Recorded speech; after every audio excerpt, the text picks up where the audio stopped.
Well, that'll warm you up at Wrigley Field today, and boy, do you need it. It's a chilly, breezy day once again as we're prepared to play game number 3 of this 3-game series. 42 degrees.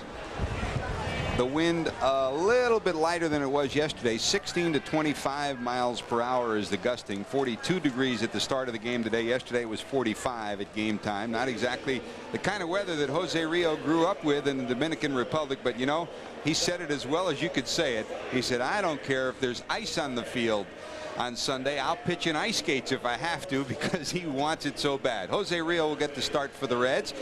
For the Chicago Cubs, the young Jaun Cruz will take to the mound, and you could see it last night as Jose prepared. He had an early dinner, went up to his room, and he said, I've waited for this for so long. Getting back was one thing. 6 years between appearances in the major leagues. Came back last year, and I think all of us will agree the most emotional moment of the 2001 season was when number 27 trotted in from the bullpen at Synergy Field. And it's another very emotion-packed appearance today as he's ready to go to work as a starter for the Reds, and he will start today's ball game here in Chicago. A lot of friends and family have been besieging him with phone calls and messages for the last couple of days when it became evident that he would start today.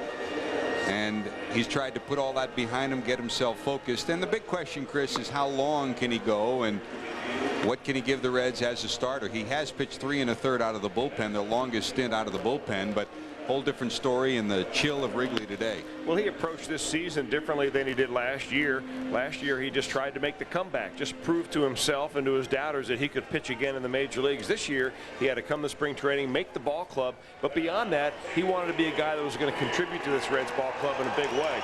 Didn't know whether it would be as a starter or a reliever. Didn't think he would get a start this early in the season, but circumstances are such that he's out there.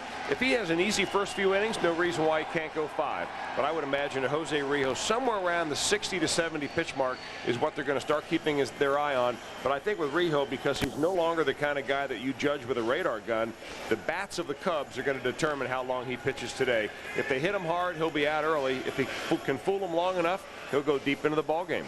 Two of the most idolized baseball players from the Dominican playing today. Jose Rijo for the Reds and number 21 Sammy Sosa for the Chicago Cubs, starting in right field as he usually does here. Let's check your Ford defensive alignment for Don Baylor and the Cubs. The Cubs come in 11th in the league in defense. They've made 12 errors. The Reds 15th in the league in defense. Sosa will be in right. Corey Patterson, the youngster, who's off to a great start in center. And Roosevelt Brown is homered in the last 2 games. 2 home runs on the year, but he committed a crucial error in left field in the windy day at Wrigley yesterday. Chris Stein's at third. Augie Ojeda, the switch-hitting shortstop, will get the call at short today. Delino De Shields on the right. Anywhere from 80 to 100 pitches for Jose today, and hopefully I'll get him into the 6th inning. So we'll see. But I know one thing. He's really wired up about this afternoon. There's no doubt about it. And we certainly hope it's good. Boy, take your hat off to the guy. It's been a long, hard road for him, and he's worked at it for a long time to get back to this position. So we hope it's a good one for him. Juan Cruz loosening up for the Chicago Cubs, and the Reds will be sending playward here in the first inning. Juan Encarnacion, Wilton Guerrero, and Sean Casey. Cincinnati, dating back to last year, has won 4 of its last 5 series on the road, with the only series loss coming from October 2nd through October 4th versus the Cubs here at Wrigley Field. So the Reds are trying to claim another series after winning them back-to-back on the first road trip of the year. First winning 2 out of 3 in Pittsburgh, and then claiming 2 out of 3 against the Phillies at Veterans Stadium.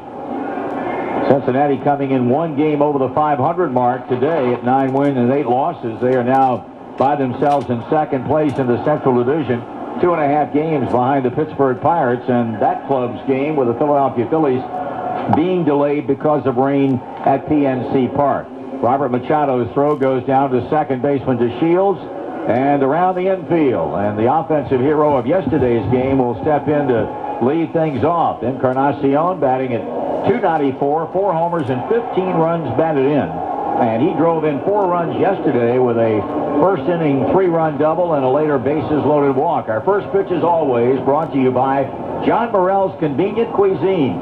Just pop it in the microwave and it'll be ready by the bottom of the first.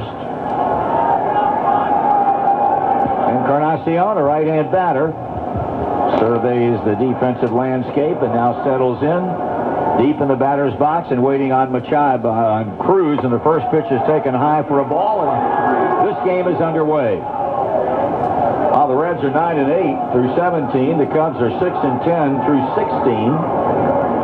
The 1-0 pitch, and Encarnacion takes off the plate a breaking ball, and he jumps out in front, 2 balls and no strikes. Fred McGriff at first, Delino DeShields the second baseman, at short Augie Ojeda, at third base Chris Steins, and the outfield left to right of Roosevelt Brown and Corey Patterson and Sammy Sosa defensively, and behind the plate Robert Machado. 2-0 pitch, swing and a foul out of here. Don't forget, if you're listening to our broadcast on your car or your truck radio, please buckle up your seatbelt. And please make sure that your kids and your passengers have their seatbelts fastened too.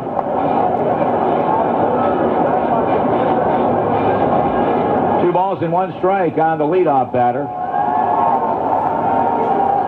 Encarnacion making Cruz wait just a moment. Now he's back and waiting. And the young right-hander kicks and deals, and the pitch is taken, ball 3, up and in, 3-1. Reds beat the Cubs 2 out of 3 to begin the season at Synergy Field, and the Cubs' best baseball this season has been on the road. There's ball 4, so Encarnacion begins the day by drawing a walk, bringing to the plate shortstop Wilton Guerrero. Fans, you can win big with a big payoff inning, brought to you by your local Dodge, Chrysler, and Jeep dealers. Win Reds tickets, trips on Delta Airlines, even a brand new car. Just send your name, address, and phone number to Big Payoff Inning, P.O. Box 1824, Cincinnati.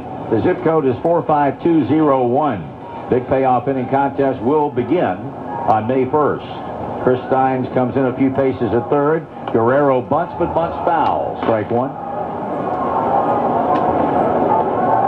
Boone and I were talking about Wilton Guerrero on the pregame show this afternoon and how much he's helped this ball club when he has had that rare opportunity to start. Today is his first time starting at shortstop. He has started a game at third and at second, but the first time today at the shortstop spot this season. There's a throw over, and Encarnacion diving back to the bag. Guerrero batting .350, no homers. He's driven in 2 runs. Stein still up at third base, respecting Guerrero's ability to bunt. He was in a sacrificing situation in the first inning yesterday and ended up bunting for a base hit. Now the stretch and the pitch, and they pitch out thinking that maybe Encarnacion was going to be on the move, but he wasn't, and the count's a ball, a strike. The first inning has been a big inning for each team in this series. The Cubs scored 4 in the first Friday afternoon and went on to win 5-2. The Reds scored 3 in the first yesterday and posted a 6-1 victory. Here's a pitch, and here's a bunt, and it's a good one. Picked up by the catcher. Quick throwing to first, threw it away. The ball might have hit him and gone down into the Reds bullpen, and on the way to third base is Encarnacion. I'll tell you one thing, this guy can flat lay a bunt down. Forced a hurried throw by Robert Machado, and it went careening by, might have hit Guerrero, but it went into the Reds bullpen and finally recovered out in right field by Sammy Sosa. So the Reds have him at first and third with nobody out for Sean Casey. I tell you, that really wasn't that bad of a throw, Marty. When you see the replay, it looked like DeShields was late getting there and really couldn't get himself into position. Machado's throw was just on the inside of the fair side of the bag, and not a bad throw in my book, but they've charged Machado with the error. Yep, it was not a bad throw at all. Looking at it for the second time, credit Guerrero with a sacrifice and charge Machado with a throwing error that enabled Encarnacion to go to third base, and Reds are banging on the door here. Sean Casey at the plate, and the pitch is swinging, a foul ball back, strike 1.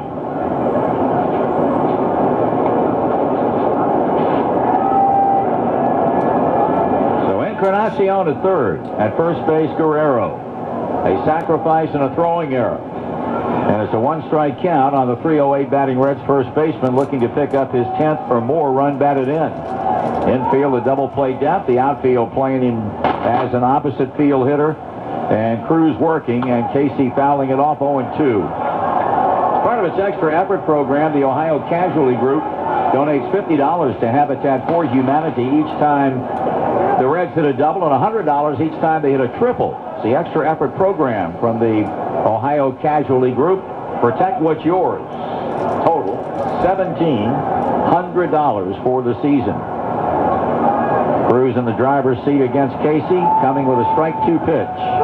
And it's foul, hit down the third baseline, and here's the throw on across to first, and that's in time. They get Casey, holding at third Encarnacion, and on to second base goes Guerrero. So Casey grounds out third to first. Adam Dunn steps in, runners at second and third, 1 out.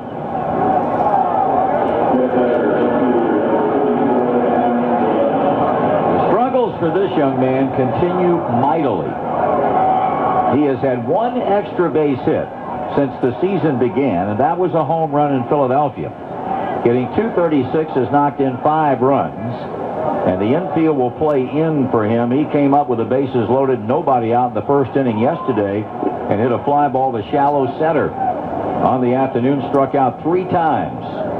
And now with the infield in, he takes it just a bit inside and low ball 1. Encarnacion third, Guerrero second, 1 out, and a 1-0 count on the left-handed batting Adam Dunn. Infield in all the way around for the Cubs. And Cruz sights a sign from Machado, glances to third, delivers, pitch breaking ball in, 2-0.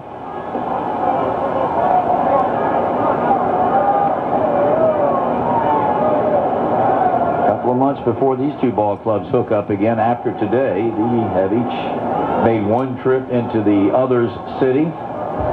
Reds will not be back into Chicago until the 24th of June. Here's a pitch and a swing and a miss.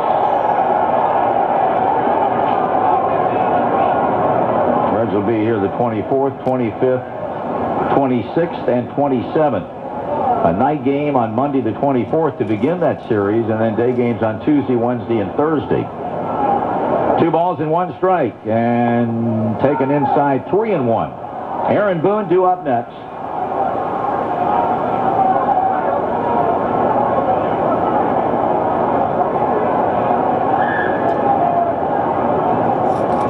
Dunn looking for a pitch he can do something with teammates at second and third, and the pitch on the way. And a swing and a rocket to right field. That ball will go all the way into the right field corner. 2 runs easily score. Dunn will turn second. He's coming on to third base, and he's going to be in there with a 3-base hit. Cincinnati jumps out in front 2-0 as he turns on a 3-1 pitch and drills it into the right field corner to drive in a couple of runs, and another big first inning beginning for Cincinnati. So Adam, not paying attention to Tim Foley, he turned and looked at the ball and slowed down at second, and Tim was waving him all the way. So a triple for Adam. You just get through mentioning he had 1 extra base hit. Got 2 now. Good job. Yeah, double his numbers. Reds have 2 runs in. The infield will stay in, and here's Aaron Boone with Adam Dunn at third base and 2 runs in. Boone taking a breaking ball on the outside corner, call strike.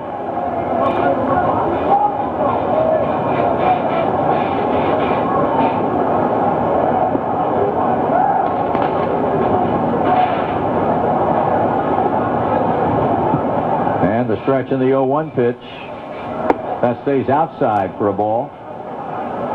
Actually, talking about the head-to-head competition between these 2 teams this season, the Cubs only have 1 more trip into Cincinnati, not 2 more. The Reds, of course, come to Chicago 3 times. The Cubs come to Cincinnati only twice.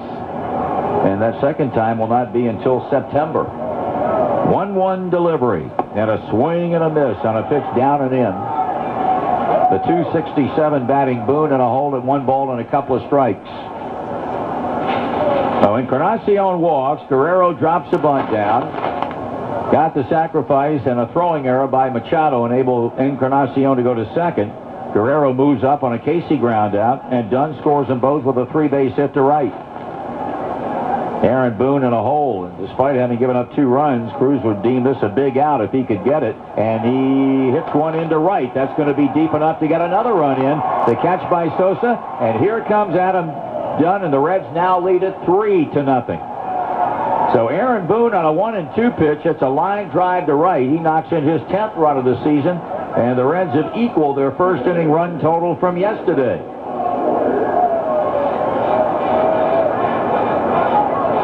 Todd Walker with 2 out.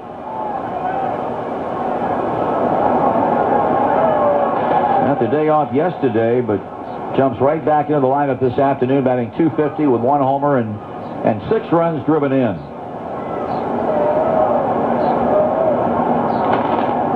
And he takes it high and inside, ball 1.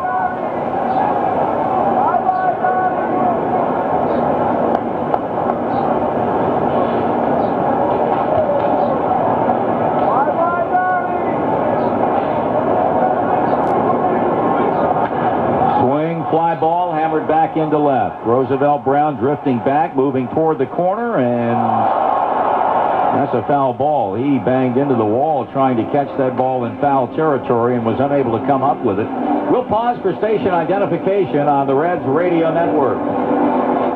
The forecast from the Doppler 12 Weather Center, mostly cloudy tonight with rain likely, a low of 45. Tomorrow, partly cloudy and cool with a high of 56.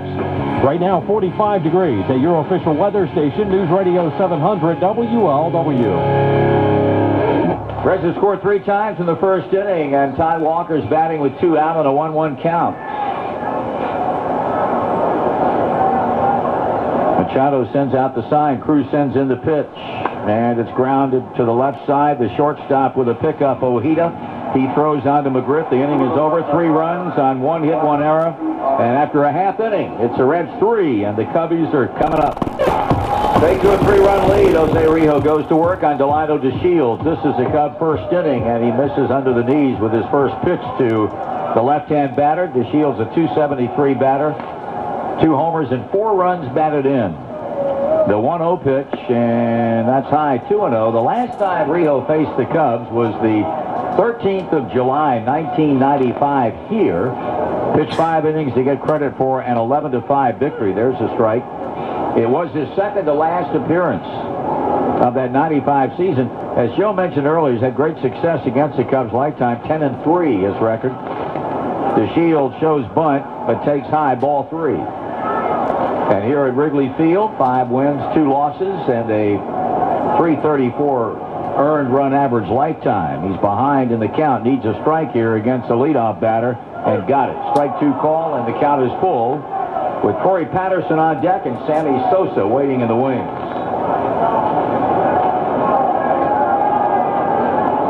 Three-2 pitch, and it's lined into center field and will be caught by Encarnacion. 1 out.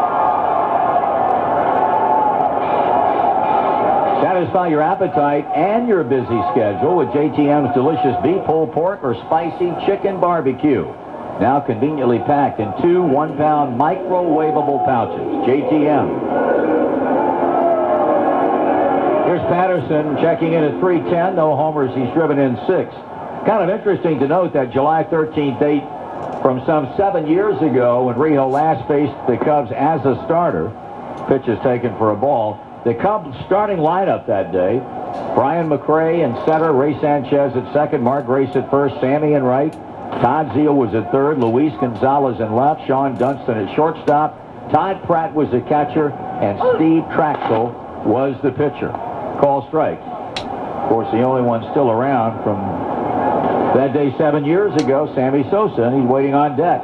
At least in a Cubs uniform, that is. Fly ball that Encarnacion will track down, moving to his left and center, and they're 2 men out.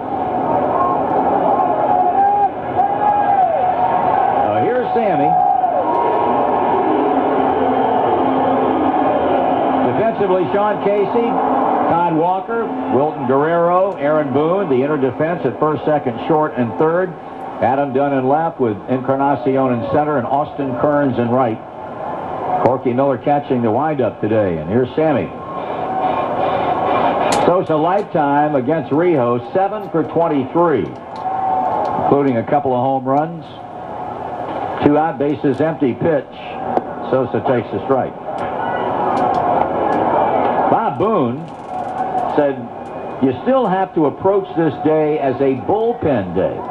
He said, that's not to say that we won't go as long as we can with Rijo. And in quoting Bob, he said, you know, when I have a pitcher who's close to going 5 and has a chance to win, I get, as he said, a little emotional and will try my best to get him through the 5 innings.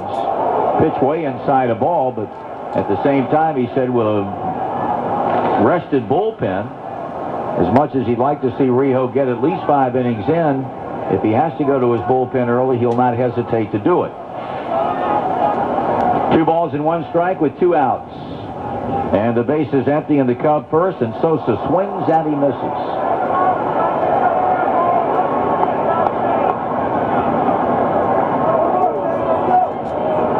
And Sammy out away from the plate. Settles back in, and Rijo getting ready with a 2-2 pitch. Here it comes, and it's taken high, and the count is full. So he's gone 3-2 on his second batter among the 3 in the first. He got DeShields, flying out to Encarnacion in center, and he's now gone the distance on Sosa with Fred McGriff due up next. Bottom of the first, Reds in front by 3. Sosa strikes out swinging, and that ends the inning. A good start for Rijo, and at the end of 1, it's the Reds 3 and the Cubs nothing. 700 WF. Austin Kearns opens up the second with the Reds up by a 3-0 count, and takes a look at the first pitch, a called strike from right-hander Juan Cruz.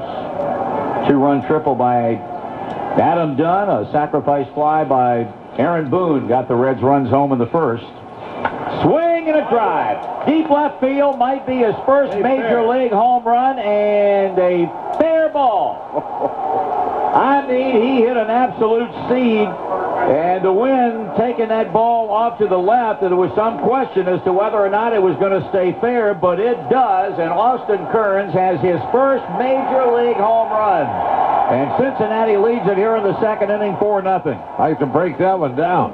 I'm telling you, he got every last bit of that, and I like to have seen it on, we'll say, a normal summer's day here. That might have hit on top of those roofs over across the street. I mean, he absolutely crushed that rascal. So young Mr. Kearns has his first, and if he lives to be 100 years old, he will be able to tell you the kind of day it was and who it came off of and what the count was when he hit his first big league homer off of Juan Cruz. And I think he'll get it because I believe third base umpire Tim McClellan has it in his hip pocket. Very good. I think. Bit of a grin on his face down in the Reds dugout, and it's a 1-0 count on catcher Corky Miller as Cruz brings it and misses away to run the count to 2 balls and no strikes. First big league home run for Austin Kearns, his second RBI. And Cruz pitching from behind in the count to Miller, and he's a pitch away now from walking him. Corky's been up 5 times, has had 2 hits since coming up from Louisville, and of course he got the call up when Kelly Stinnett went on the disabled list and probably will go back when Stinnett returns. There's ball 4. So Cruz walks Miller after the home run to left, and here comes Larry Rothschild, the pitching coach of the Chicago Cubs. He's going to go to the mound and visit with Cruz and his battery mate Robert Machado as Jose Rijo comes out of the jacket in the on-deck circle.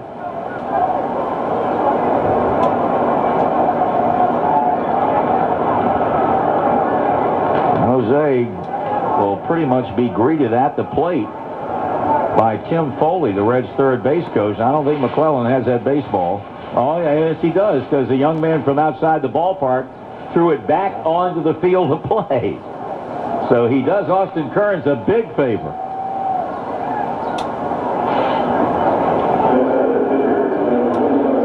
Rijo will step in following the walk to Miller, trying to advance him. 3 in the first, 1 here in the second. Nobody out. Reds up 4 early at Wrigley, trying to win the second series of the year against the Cubs. Third baseman Stein's coming. Rijo squares to bunt, takes it low a ball. Fans, the next time you're down at Synergy, look for the Cool Contact inning. Brought to you by Old Spice Cool Contact Refreshment Towels. You can win your own personalized brick at the new ballpark, courtesy of Old Spice Cool Contact Refreshment Towels. Splash one on.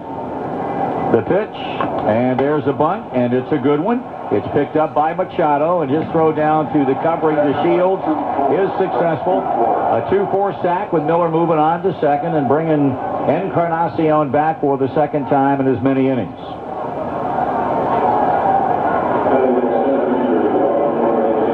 He began the first inning with a walk, and he and Guerrero both scored on Adam Dunn's triple to right.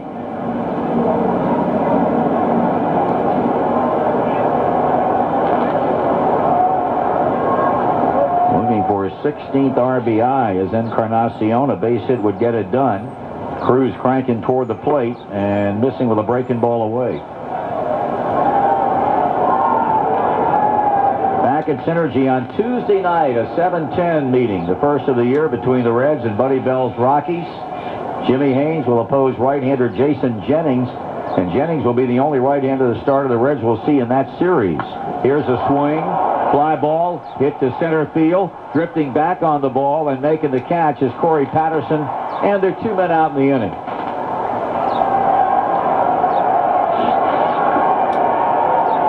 The other 2 games in that series will feature Colorado left-handers. Mike Hampton on Wednesday night, and former Red Denny Nagle will pitch to wind up on Thursday night, after which the San Francisco Giants will be in town next weekend. 2 out in the inning. Here's Guerrero. Sacrifice. He reached on the throw by Machado and scored in the first. Cruz pitching, and he shows bunt, takes the bat away, ball 1. Cubbies will remain home, and like the Reds, with an off day tomorrow, they'll have the San Francisco Giants making a stop here before they come into Cincinnati. 1-0 pitch. Swung on, fly ball, center field. Going back on it, Patterson still going back. He's going to get it. Pretty good catch by Corey Patterson to take extra bases away from Wilton Guerrero. Nice play by the young center fielder of the Cubs to end the inning, and after 1.5, the Reds 4, the Cubs. As you go to the bottom of the second, Fred McGriff starts the middle third of the Cub batting order. Rijo retired him in order in the first inning. McGriff hitting .237. Always a pleasure to welcome to the Reds radio booth my friend, and I hope yours, from the Cincinnati Post, Tony Jackson, as Fred McGriff takes it low ball. How are you? I'm outstanding. I just finished my daily burrito, and I'm ready to go. That little place around the corner, something, yeah. isn't it? Yes, it is. Oh, man. Here's the pitch, and it's a swing at a miss. You and I were chatting in the clubhouse before the game today about the state of this ball club as it stands right now after 17 games. Yeah, I think there's some things they're pleased with and some things they're not pleased with, but overall they're pretty happy to be 9-8, particularly when you consider what some of the preseason expectations were on the part of a lot of experts and the like, myself included. Is it too quick, though, to make any kind of an assessment? Because we all remember they were 14-10 after the first month last year. Yeah, I think it's way too quick. But it's not too quick to kind of celebrate some of the things that they've been able to do. I mean, the starting pitching, which was supposed to be the weak spot in this club, has carried them at times. The offense really hasn't been what anybody thought it was going to be, and the bullpen's been everything everybody thought. 3-2 pitch is hit deep to right field, but it will blow out of play and back in the seats of count, staying at 3 balls and 2 strikes. All things considered, I think you've got to give them a passing grade at this point. No question about that. The bullpen probably has exceeded everybody's expectation. I think we all felt the bullpen was going to be good. Here's a line drive in the left center field, and caught by Adam Dunn on the run to take one away from Fred McGriff. I don't think anybody could have anticipated it being as good as it's been. Right, and you know, as good as they've been the last 2 or 3 years, they've got a little bit of a history of starting off slow and kind of getting untracked in May a little bit. I think one example last year, Scott Sullivan had a 7.30 ERA for April last year. These guys have been lights out of the gate this year. They had a 24-inning scoreless streak already, and we're only 3 weeks into the season.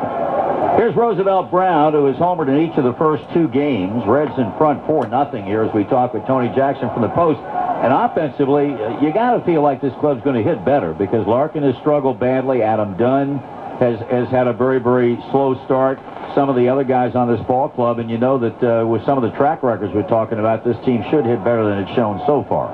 Yeah, and the thing Bob Boone said you got to remember is it seems like almost half the time they've come up against big-time pitchers, guys like Kerry Wood and John Lever and I'm trying to off the top of my head, but they do seem to come up against these top-notch frontline guys a lot, and that's one reason they haven't hit well. Although I don't know that you can blame that on the fact that I assume yesterday they went into the day leading the league in strikeouts. Right, and that's something Bob's been concerned about. Right, it really is, and that's something that they've addressed. And another factor is the cold weather. This just doesn't bode well for scoring a lot of runs, particularly against some of these top-notch pitchers. Yeah. And this is all something that's going to work itself out, particularly as good as this team is offensively. 2-2 pitch, swing and a foul, and what would be your guesstimate as far as Griffey is concerned? Someone said ESPN was reporting he'd be back a week from today. That would be 26. That would be right at 3 weeks, which is what we were told when he went down. It's been 2 weeks today. Here's ball 3 in the dirt. 3 to 6 weeks, and the best case scenario was 3 weeks, and then it looks like that's what it's going to be. I mean, if you're going to get specific, though, if that's exactly 3 weeks, and that's what they're basing their guesstimate on, the Reds have an off day the following day. Why not just make it the first game on the West Coast? Here's a ground ball, and a great play by Casey deep behind the bag as he goes down to field it and flips on to Rijo for the second out of the inning. Yeah, that would seem to be the logical thing, but then on the other hand, it would seem more logical if you were on a road trip at that time to wait until you got back home. If you're already home and he's there, I mean, and he's ready to go, why not throw him out there? Good point. Yeah. But I think it's safe to say that, fortunately, based on everything we know medically about his situation, that the Reds are going to get him back a heck of a lot sooner than I think everybody initially thought they would. Yeah, I think this thing's not nearly as bad as anybody thought it was going to be, and he's feeling pretty good, and all indications are he's going to be back sooner rather than later. Here's Chris Steins with 2 out, and the first pitch is in for a strike. Got a nice day in Chicago? Oh, lovely. Yeah? Very nice day. He's talking about today or yesterday? I said, have you had a nice day in Chicago? I thought you said a nice day. Oh, yeah, it's been an outstanding day, yes. The weather could have been a lot better, but other than that, it's been a good time. Very good. How about yourself? Look, anytime I see my grandkids, you know about that now. Here's a line drive in the left base hit. Rijo got a pitch up, and Steins burns him with a 2-out single to left field, extending the inning for Robert Machado.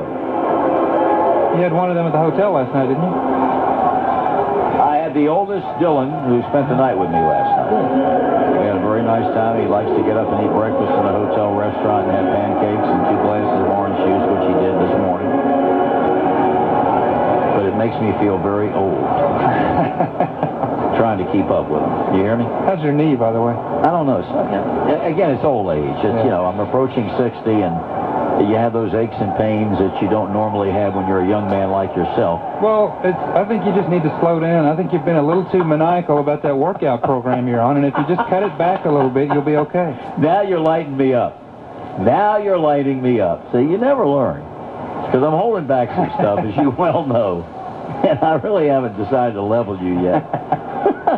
And now you're talking about my maniacal approach to my workout program. Yeah, I mean, I've seen you in the gym. It makes you tired, doesn't it? I just wish I could keep up. Does it make you tired or not? I was reading Gary Sheffield talking about Camp Barry Bonds and how it wore him out after 1 week. It's similar to that, isn't it? Yeah, here we have Camp Marty Brenneman. Yeah. Yes. In the workout room.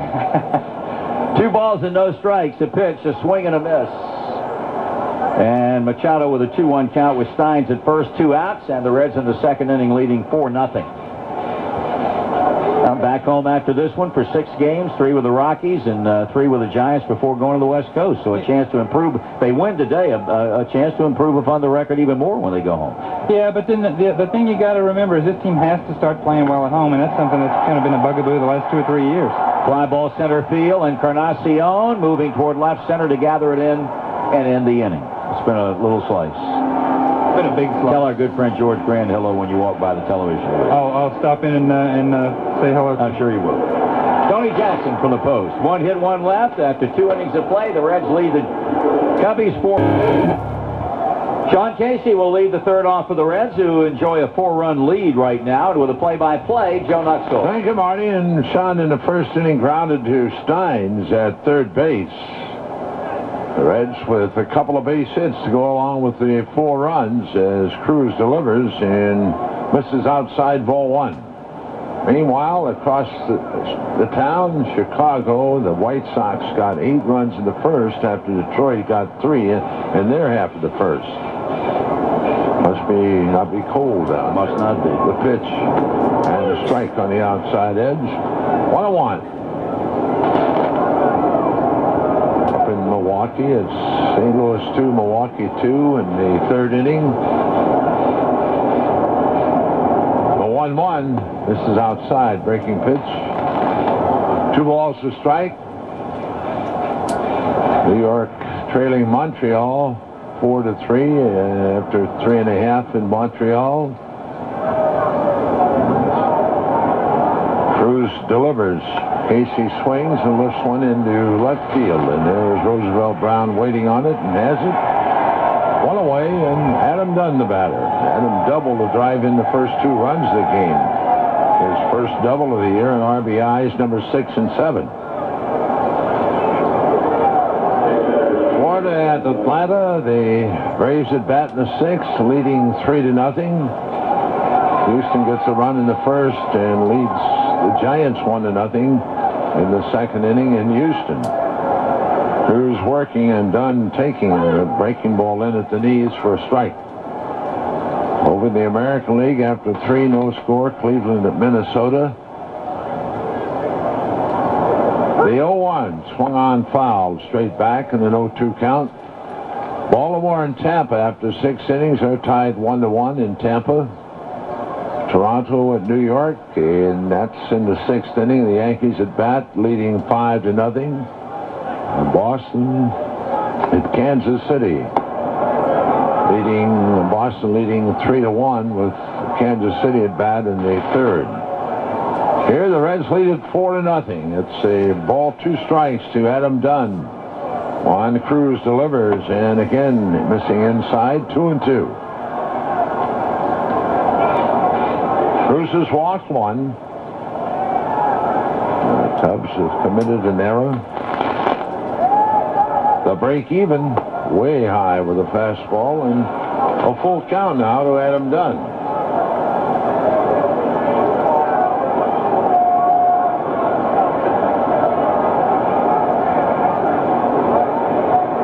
Aaron Boone waiting on deck with 1 out.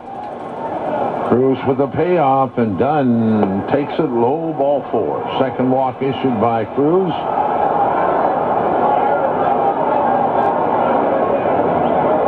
That's the 3rd walk issued by Cruz. Well, here's Aaron. He picked up an RBI in the first with a sacrifice fly, his 10th of the year. Dunn off the bag at first. Cruz has his sign from Machado and the stretch. Look at Dunn at first, the pitch, and Boone takes way inside, and he has to jump out of the way of that one. 1-0.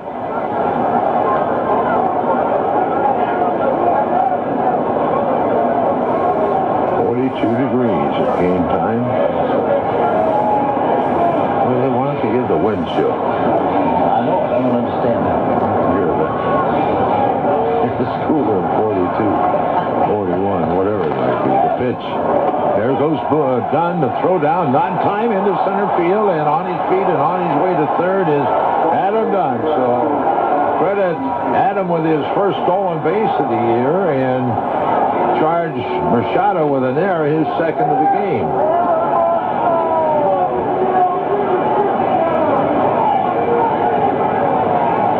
It's Dunn at third now, and a 2-0 count to Aaron Boone.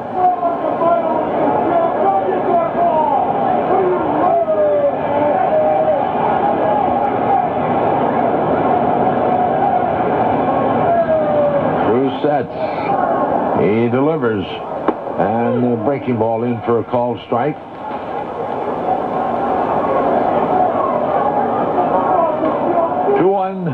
To Aaron. Down at third base, the Cub infield playing in. Cruz shakes off the sign. Now the stretch. He delivers the 2-1, and that's swung on and bounced too short. Ojeda up and throwing to McGriff as Dunn has to hold at third. And with 2 away, it's up to Todd Walker. Walker grounded to short to end the first inning.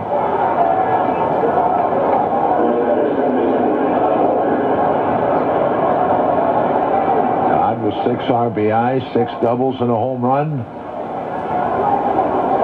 A .250 batting average.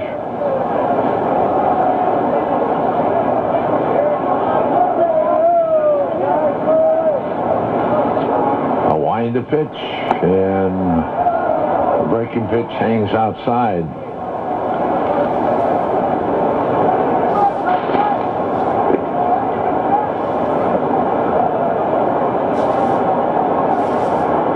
Cruz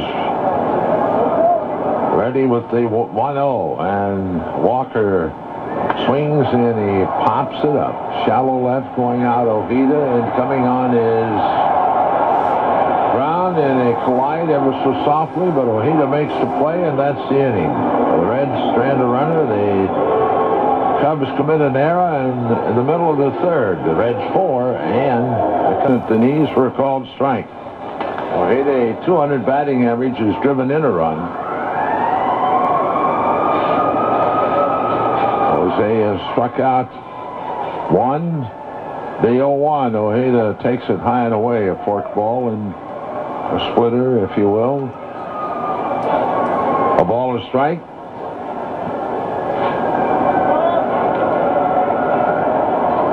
Rijo back for the 1-1. That's swung on and fouled. And a 1-2 count. Reds scored 3 in the first, 1 in the second to lead it 4-0.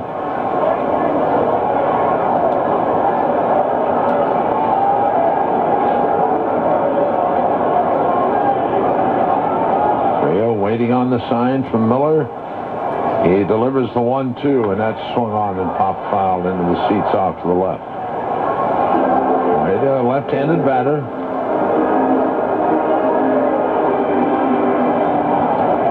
New thing this year, the home team furnishes the parkas for the visitors, and they have a National League insignia on the back of baseball, that is. Swinging a liner along the left field line, but slicing foul. Of course, that takes a lot of pressure off the visiting team equipment manager, in this case Rick Stowe, not to pack those things like they had to in the past. 2 strikes. Rijo delivers. Ojeda takes it down low, and it's even at 2-2.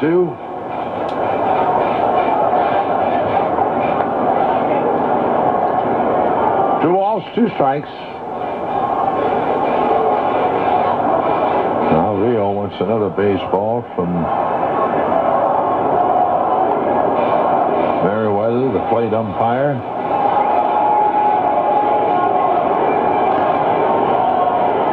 2-2. And the break even, that's swung on and grounded to Casey. Bad hop, and Jaun has to reach above his head to pick that one off. A 1 out, and that'll bring Cruz to the plate. He's 0 for 5 as a hitter this year.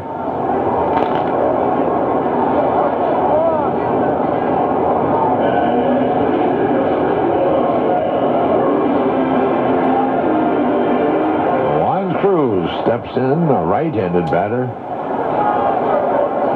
Rijo winds and delivers, and he misses low and away, ball 1.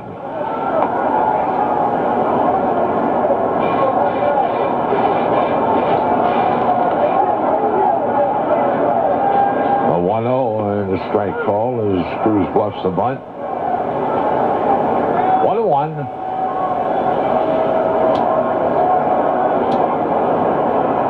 Now the 1-1, and Cruz again bluffs the bunt, but this time makes contact, and a 1-2 count.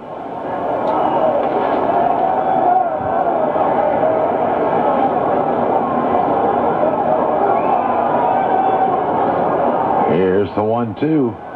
That's swung on and hit into right field, and right there is Austin Kearns to pick it off. And with 2 away, Delano DeShields the batter. DeShields a fly ball to Encarnacion in center in the first inning.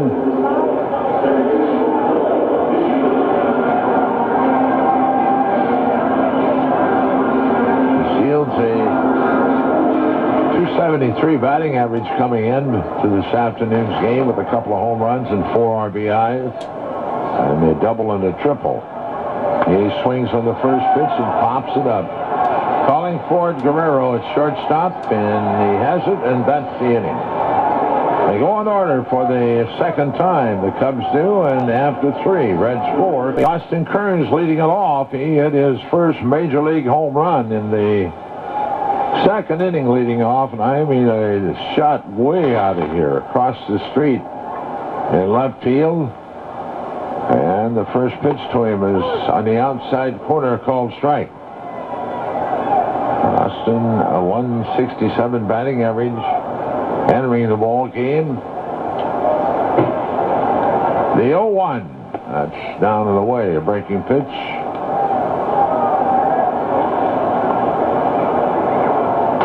Corky Miller on deck.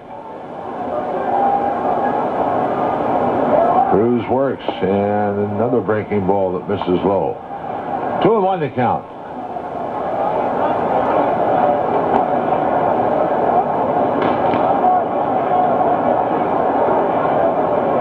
Cruz delivers, and ball 3. 3-1 now to Kearns.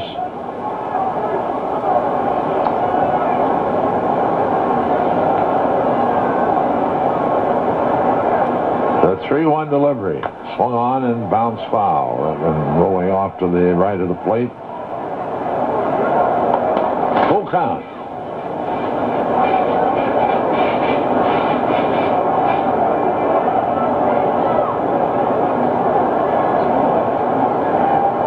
Cruz has his sign, and the payoff. That's a swing and a miss on a fastball down and away, and Cruz has his first strikeout with 1 away. Corky Miller, the batter, he walked in the second inning after the home run by Kearns.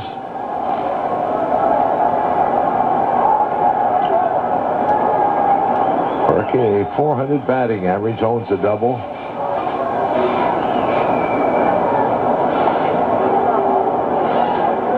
Pitch to Miller is outside, curveball.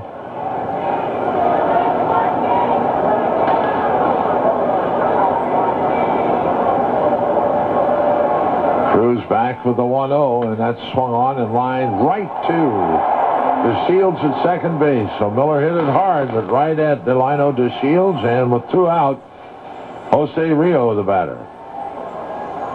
Jose, a sacrifice bunt in the second inning.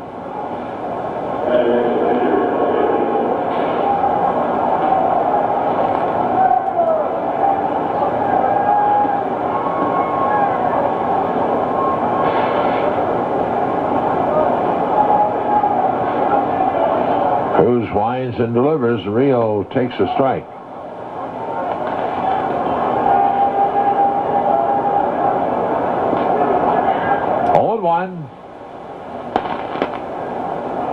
Here's the 0-1. Rijo swings and misses a breaking ball, and it's an 0-2 count.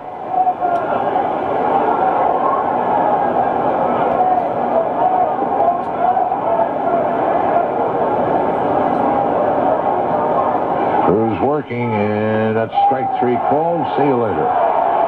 And a couple of strikeouts for Cruz here in the inning as the Reds go in order. Middle of the 4th. Reds 4, Cubs nothing. Get your ice cream here. Get your 2-dip ice cream cones. Have had a base hit off Jose Rijo. He has struck out 1. And Patterson swings and pulls the first pitch foul in the seats down the right side. Corey in the first inning, a fly ball to Encarnacion in center field.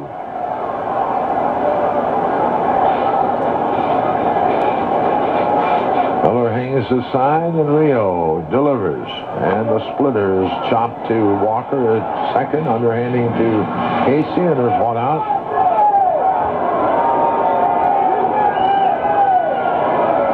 Down, that'll bring Sammy to the plate, and he is the one strikeout that Rijo has had.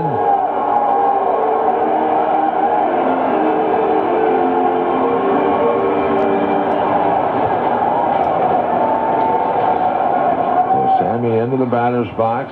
6 home runs, 9 RBIs, 2 doubles, 2 triples.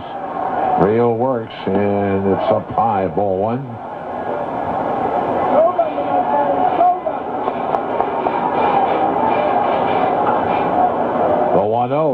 That's swung on and pulled foul off third. And it evens to the ball with strike.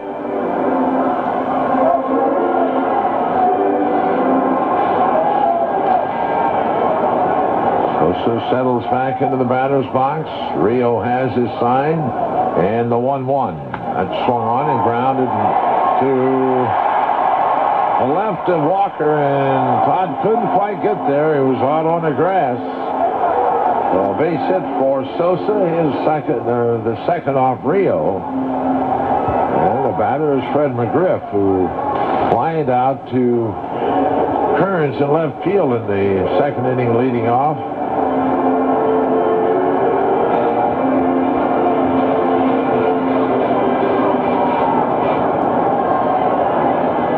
Well, Sosa at first base, 1 out.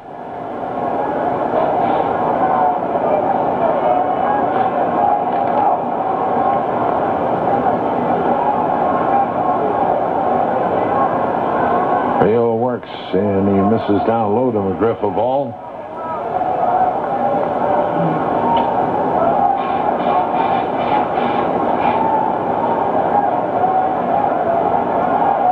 Jose sets and delivers. McGriff looks at a splitter that down low, and a 2-0 count.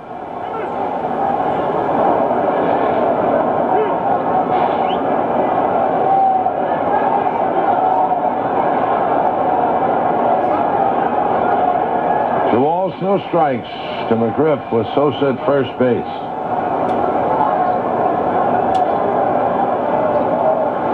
The 2-0, and that swung on and bounced foul at the plate.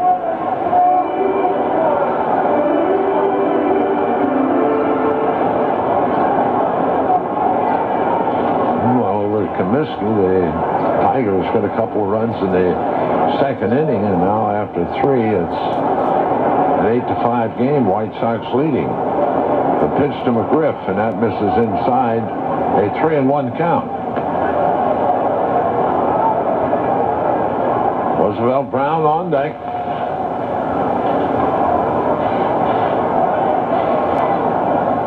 Rijo the stretch. And a step back by Jose. Back into the batter's box. Rijo delivers. That's swung on and pulled foul outside first. And a full count to McGriff.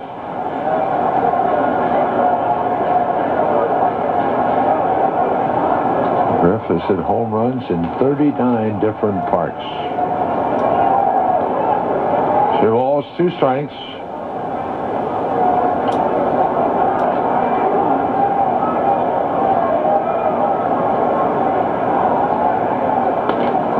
Sets, and the payoff. Up high, ball 4. That's the first walk issued by Jose. So 2 on, 1 out, and Roosevelt Brown the batter. Down.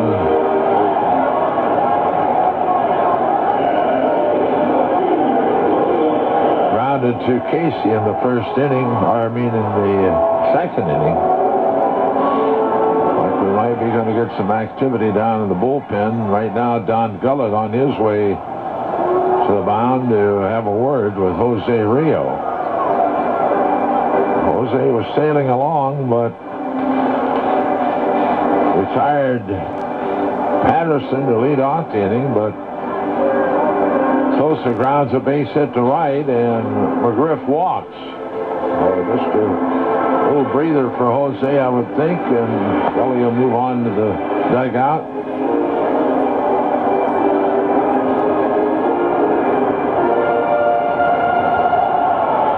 Pineda throwing in the Reds bullpen. Well, Roosevelt Brown, he has homered in each game.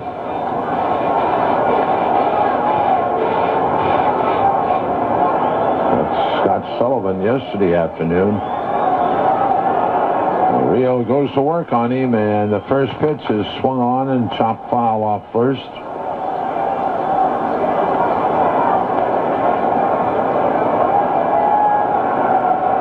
A couple of home runs, 3 RBIs.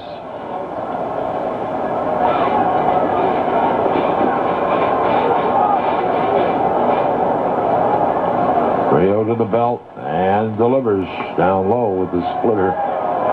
1-1.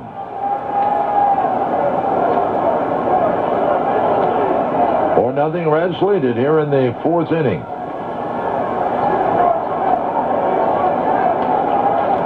Pitch swung on, and that's pulled foul off first. So ball 2 strikes now to Roosevelt Brown. The Stein's on deck.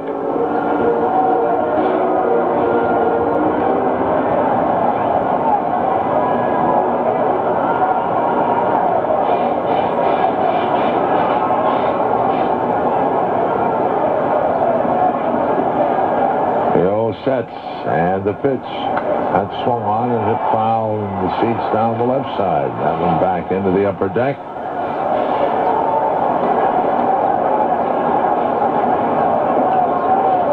A ball, 2 strikes.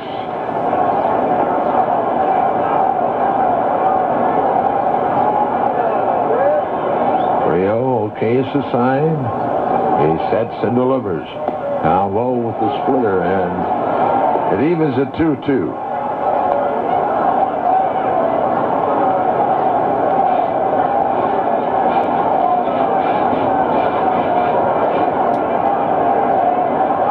The 2-2, and Brown swings, and he pulls it to right field. Adam Dunn there, he has it, heading to third is Sosa, and holding at first McGriff, and with 2 away, Chris Stein's the batter. Stein singled to left with 2 out in the 2nd inning. I said Adam Dunn, it's Austin Kearns at right field. Dunn's in left.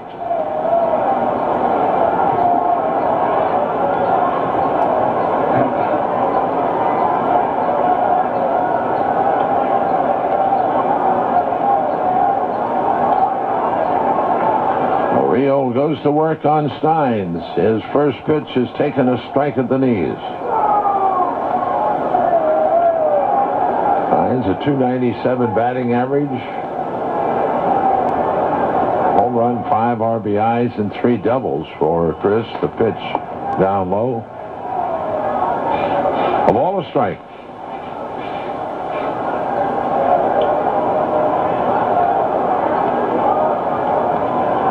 Rijo ready with the 1-1, and Steins takes strike 2 call. That is splitter on the inside corner. And it's a 1-2 count to Steins.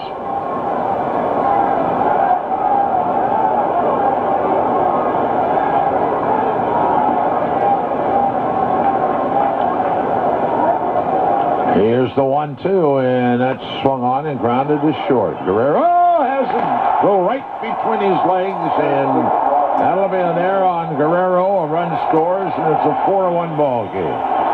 Routine ground ball. That was scooted right through Guerrero and on into left field. It should be out of the inning. Not so, and it's a 4-1 game, and the batter is Robert Machado. Out a fly ball that Encarnacion gathered in left center in the second inning.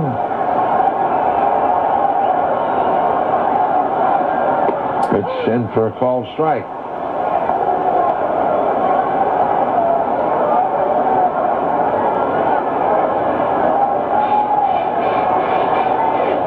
Machado with .294 batting average, a home run and 2 RBIs, a couple of doubles.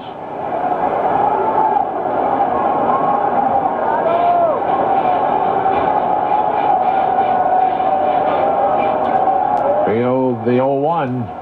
Machado takes it down low, and it's even to the ball a strike.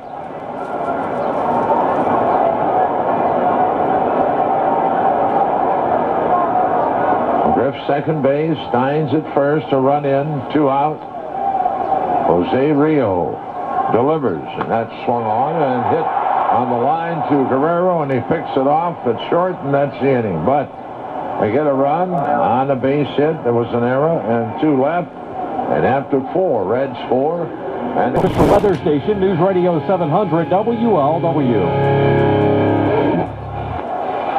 4 inning totals. The Reds 4 runs, 2 hits, and 1 error. The Cubs a run, 2 hits, and 1 error. I make that 2 errors. For the Reds, it'll be on Encarnacion to lead it off as we move to the 5th inning and back for the action. Here's Marty. Thank you, Joe. Third time up for Encarnacion, a walk, and he scored in the first inning, officially 0 for 1 with a fly ball to center. Rijo giving up a run, but an unearned run as a result of the error by Wilton Guerrero. And the Reds' lead stands at 3 runs now as they bat in the 5th inning. Fog rolling in off the lake, making for an even drearier day here in Chicago. Encarnacion waits on Juan Cruz, and the right-hander's first pitch of the 5th inning is swung on and lined into right center field, a base hit. So Encarnacion begins inning number 5 with a single for the Reds team, and that brings up Wilton Guerrero, who sacrificed but reached on a throwing error by Machado in the first, scored a run, and then a hit taken away on a fine over-the-shoulder grab by Corey Patterson in center. Ball that would have been in for extra bases, but retired the side instead in the second. Fans, a reminder, all this season, AK Steel donates $200 to charity for every Red stolen base. Again, this season, every Red steals an AK Steel. Now stands at $3,000 as a result of the stolen base by Adam Dunn back in the 3rd, the 15th steal for the Reds this season. Guerrero backs away from the plate. Steins is up at 3rd base. Encarnacion gets a good lead against a holding Fred McGriff. And a throw over gets him back. Checking scores of other games brought to you by Pringles. Once you pop, you can't stop. The Giants trailing in Houston after 3-0 in the bottom of the 7th inning in Atlanta. The Florida Marlins losing to the Atlanta Braves by a score of 3-1. Here's a stretch in the pitch, and he takes high, ball 1. The New York Mets down a run to the Montreal Expos in the bottom of the 6th inning, 4-3. Pittsburgh 2, Philadelphia 1. That game's underway now in the bottom of the 2nd. In the 5th inning in Milwaukee, the Brewers have gone in front of the St. Louis Cardinals 4-2 as interim manager Jerry Royster's club trying to sweep that series. 1 ball and no strikes on Guerrero, who backs off again. Cleveland trailing in the 5th inning in Minnesota 3-2. Tampa Bay batting in the bottom of the 8th inning, and that game's all locked up. The Devil Rays won, the Orioles won. Here's Cruz with a stretch in the pitch and a swing and a ground ball left side. Reversing his fielding is the shortstop. Good play by Augie Ojeda as he broke toward the bag with Encarnacion moving, and Guerrero slapped the ball to the left side of the infield. Ojeda had to throw on the brakes, come back to his right, make the pickup, and throw to DeShields for the force out. So 1 away in the inning with a runner at first base, and Guerrero's there now for Sean Casey. Toronto at New York, the Yankees with a 6-0 lead in the 7th inning. Boston 4-2 over Kansas City in the bottom of the 5th. That's the first of a doubleheader. They were rained out yesterday at Kauffman Stadium. There's a throw over. And in Sox Park, the White Sox, at one time leading 8-3 in that game against Detroit, now immersed in an 8-8 lockup. The Tigers have scored 3 times in the top of the 4th inning to tie that game up. Casey has bounced to third. He's flied to left. And the pitch, and a swing and a foul, and Gabe White is up in the Reds bullpen.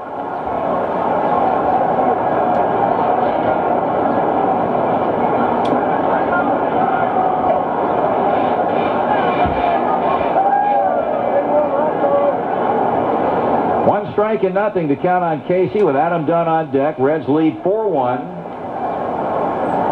Guerrero with a lead at first base. Casey waiting. The motion by Cruz on the mound, pitching and missing up and outside. 1 ball and 1 strike.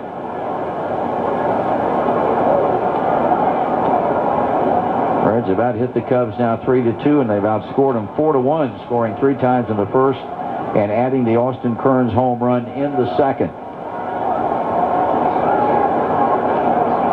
1-1 to count on Casey. Swinging and fouling it out of play to left field. A ball and 2 strikes.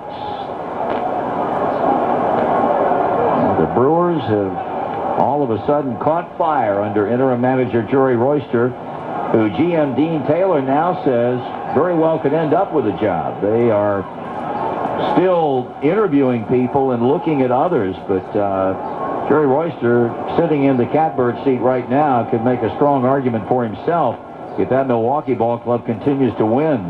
Swing and a fly ball hit back into left. Going back is Roosevelt Brown, reaches up, makes the catch, and Guerrero will head on back to first base, and Adam Dunn will be the 2-out batter. Dunn has tripled in 2. He's also walked and stolen a base.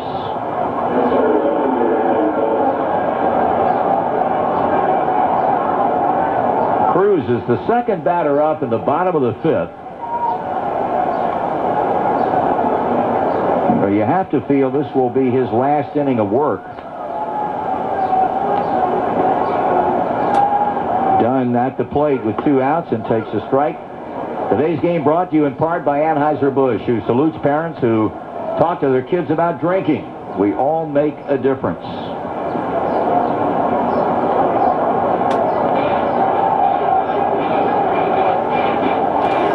1-0 on the Reds left fielder. And there's strike 2 call. 2 RBIs in the first now give Dunn a total of 7. Encarnacion, the club leader, with 15. Casey and Aaron Boone have each driven in 9. Todd Walker with 6.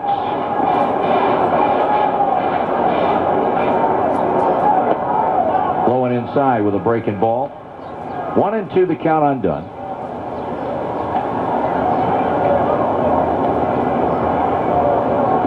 Cruz, no wins, 3 losses in as many starts, but came into this game with a 180 earned run average. The Cubbies had not scored any runs for him, and the defense has been abysmal on days in which he has pitched. Just inside. In fact, coming into this game today, had allowed 11 runs total in 3 starts, of which 8 of those 11 were unearned runs. And, of course, a big error in the first inning today on a throw by catcher Machado paved the way for an unearned run. 2 balls and 2 strikes. Runner at first, 2 outs. And a swing and a ground ball foul over toward the Reds dugout. On top of that, they had scored but 7 runs in his 3 starts. And you can make it 8 so far today because they've scored the 1 run that they've had through the first 4 innings off of Rijo.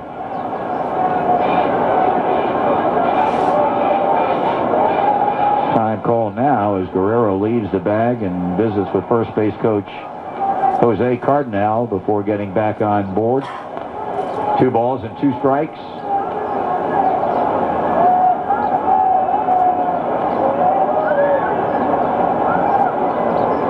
Cruz sights a sign, pitches, and misses up high, and the count is full. Now, Gabe White throws in the Reds bullpen. Nothing going on for Chicago. And now Fred McGriff lets Cruz know he's leaving the bag at first, and Guerrero will get the early break.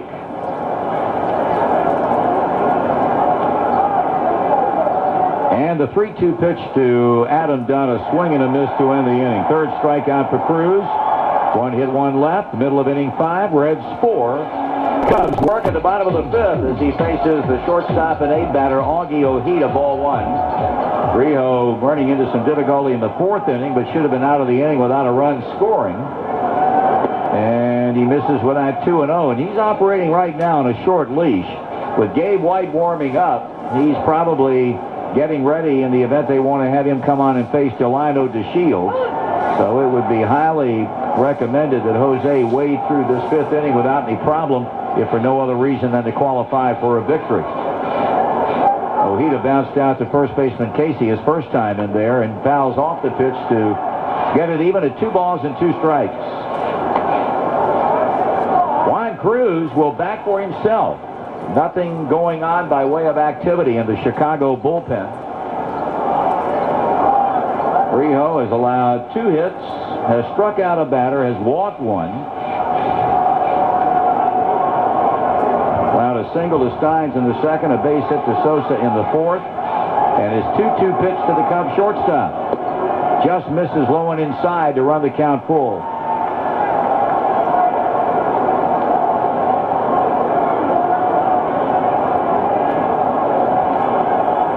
Now the 3-2 pitch. Swing and a foul. Fans Western and Southern Financial Group wants to strike out cancer all season long. Every time a Reds pitcher strikes out an opposing batter, Western and Southern will make a donation to the Barrett Cancer Center. As Western and Southern says, when it comes to fighting cancer, we're all in this one together.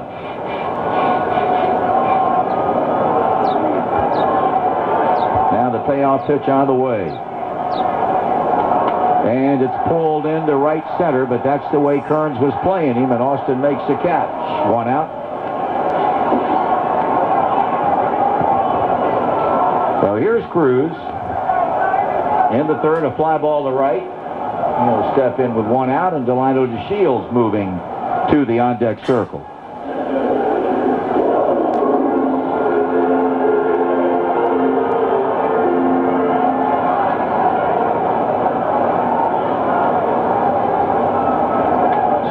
Grounded off the glove of the 3rd baseman. Guerrero couldn't pick it up cleanly, and Cruz is out with an infield base hit.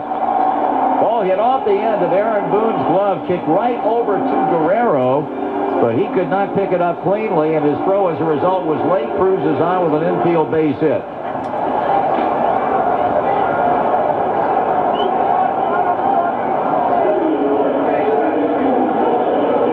DeShields, and 2 times up today, is lined to center. He's also popped out to shortstop. They'll hold up play momentarily while Cruz gets a jacket on down at first base. Gabe White all the while continues to loosen in the bullpen.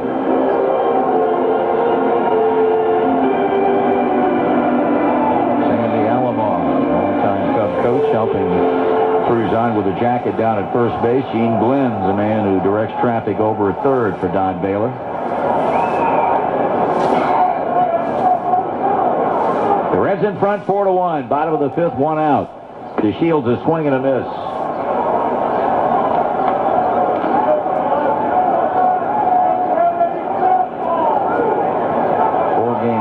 Streak that Cruz, DeShields is trying to extend. He grounds it off the glove of Rijo, picked up by Walker. Quick throw to first and off the glove of Casey. They had the out at first base, and Casey hangs on to the throw, and he's going to be charged with an error. The defense making it tough for Rijo to get 5 innings in. And they're at first and second base for Corey Patterson.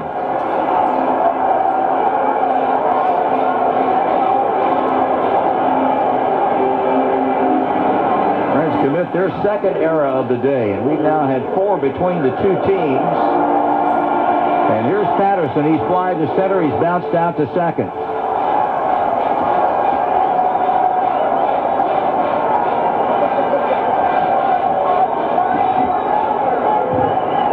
And the stretch and the pitch.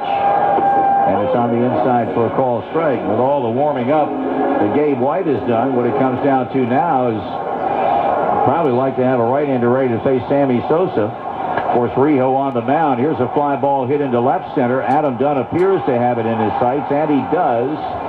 And he makes the catch, and now Sammy hits with 2 outs.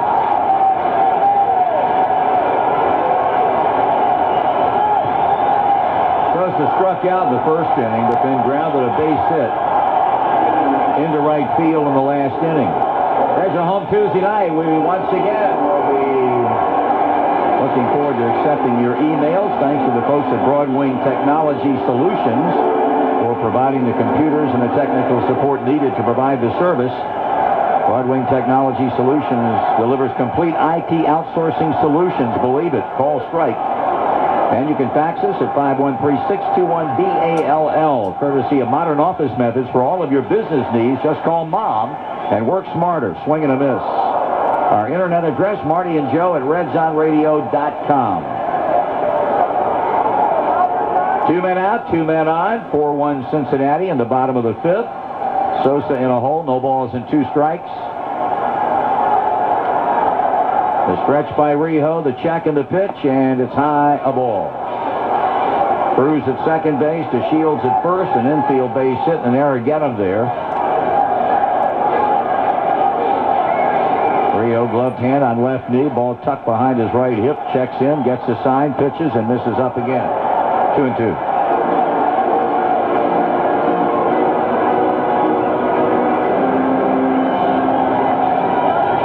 2 men on, 2 men out. Sammy cranking that bat around. Rijo works. And a fly ball center field. It will be caught by Encarnacion. Hit hard, but he's there to pick it off and end the inning. 1 hit, 1 error, 2 stranded. We go to the 6th inning, and the Reds maintain a 4-1 outlets. Final series is sponsored by Conn's, Kroger, Pepsi, Provident Bank, and 700 WLW. With Joe Nuxall, Marty Brenneman back at Wrigley. We're in the top of the 6th. Aaron Boone, Todd Walker, Austin Kearns to hit off of Juan Cruz, and Gabe White continues throwing in the bullpen, which seems rather strange with 3 scheduled right-hand batters due up in the bottom of the inning. And the first pitch taken by Boone for a ball. That coupled with the fact that White is the only left-hander the Reds have in their bullpen. And with him continuing to throw, it certainly makes you think that he's going to be out there. Here's a liner into left field for a base hit. So Aaron 0 for 1 prior to that at bat, but with a sacrifice fly, singles leading off the inning and bringing up Todd Walker, who's bounced to short and popped to short. Today's broadcast brought to you in part by Pepsi Cola. Experience the joy of cola with Pepsi.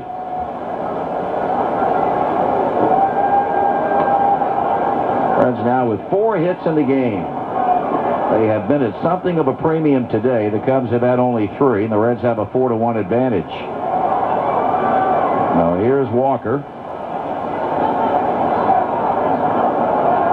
Boone leading at first base, and Chris Stein's about halfway thinking he might be bunting, but he shows no signs. Instead hits a one-hopper to shortstop, on to DeShields, the throw on to first, and that's a double play. Aaron Boone did a great job trying to take DeShields out of the play, but Delino got his throw on to Fred McGriff just in the nick of time, and Walker hits into a 6-4-3 job.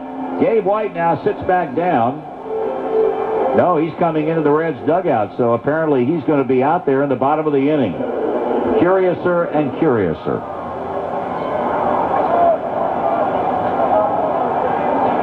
Kearns a home run and 2 times up. Takes it down and away, ball 1.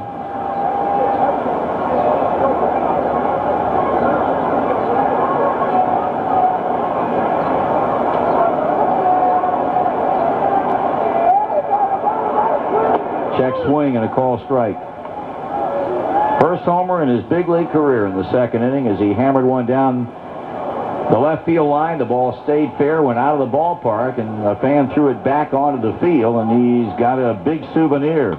Swinging a foul ball back. And Cruz got in on his hands, and he was able to get the bat around and foul it off.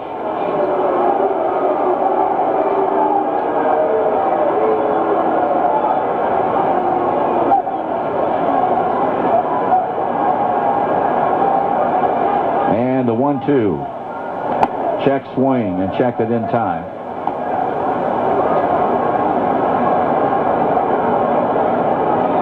Two balls, two strikes. With the bases empty and two men out. The right-hander wheels and deals, and breaking ball low and away for a full count. Well, with Rijo starting today, that buys more time for Austin Kearns, you would think, with a big league ball club. Payoff pitch, and that one sailed completely over his head and went back to the screen. That one got away from Cruz, and Austin's aboard with a walk. And we'll pause again for identification on the Reds Radio Network. Published report says blacks filed more than 75% of citizen complaints against Cincinnati police officers, and some Columbus officers are injured when off-campus parties near Ohio State get out of control. I'm Mike Shell. In-depth team coverage after the game on News Radio 700 WLW Cincinnati. Ron Cruz has just issued his fourth walk, and the inning continues. This Reds' sixth inning for Corky Miller, who's walked in line to second. Throw to first, Kearns is back.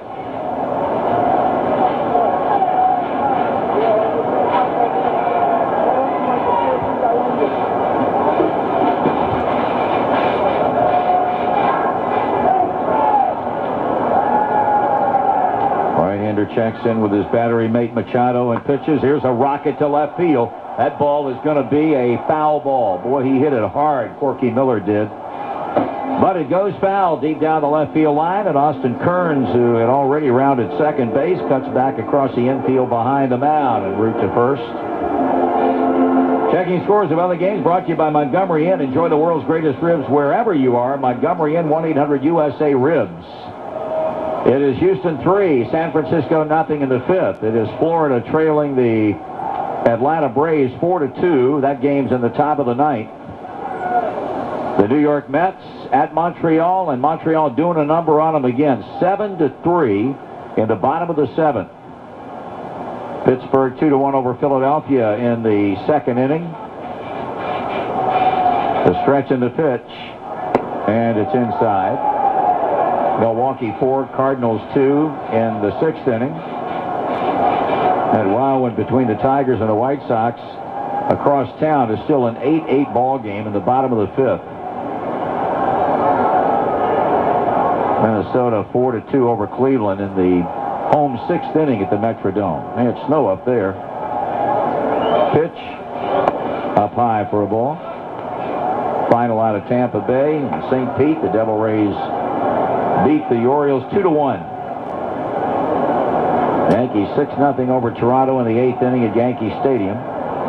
First of the doubleheader at Kansas City. The Red Sox 4 and the Kansas City Royals 2 in the seventh. You're up to date.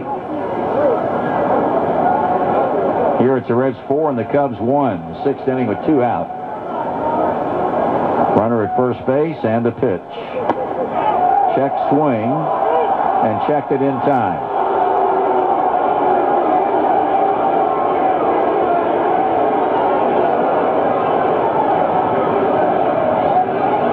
Ruben Mateo on deck to bat for Jose Rijo.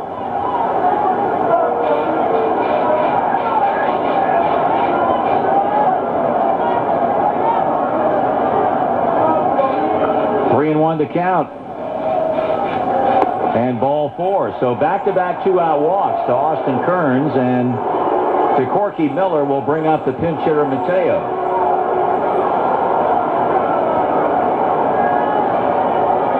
That is 5 walks allowed today by Juan Cruz, and on his way to the mound for the second time this afternoon, pitching coach Larry Rothschild.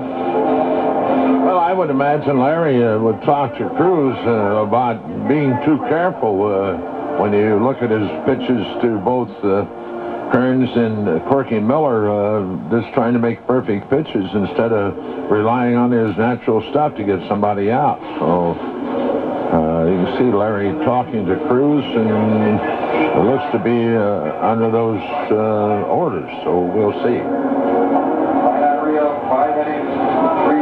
Here's Mateo to step in and hit with 2 on and 2 out, batting .333 with a home run and 3 runs batted in. chatting in the press dining room well before the game today about the trade that involved Mateo's coming from Texas to Cincinnati in return for Rob Bell. And of course, Bell was sent down in spring training on a terrible spring with the Texas Rangers, but he is burning it up at Oklahoma City.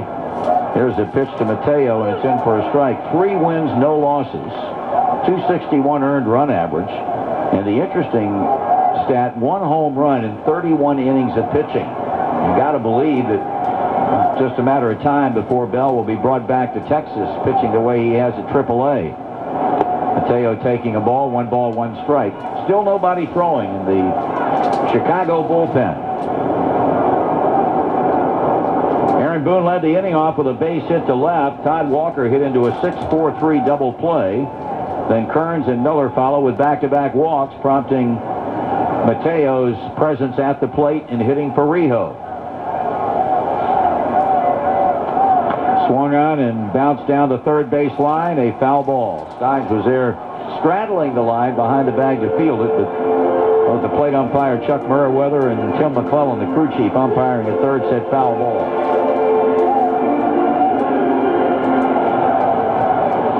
We mentioned that Houston lead over the Giants in the 6th inning at Astros Field. If Houston wins that game, it'll be the first time that the Giants have lost a game in that facility since it opened. They won the first 2 games of the series this weekend, including a 13-9 win yesterday, but trailing 3-0 in the 6th today. Pitch missing, 2-2. They're now 13-0 after last night's win, going in to play the final game of the series today.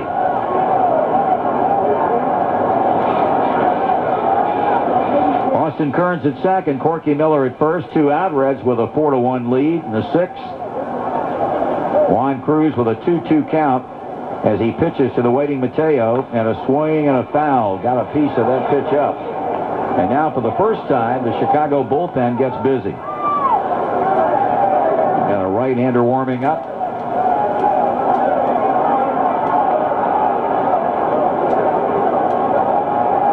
Joe Borowski has started to throw. We saw him for all of 1 batter in the opener here on Friday.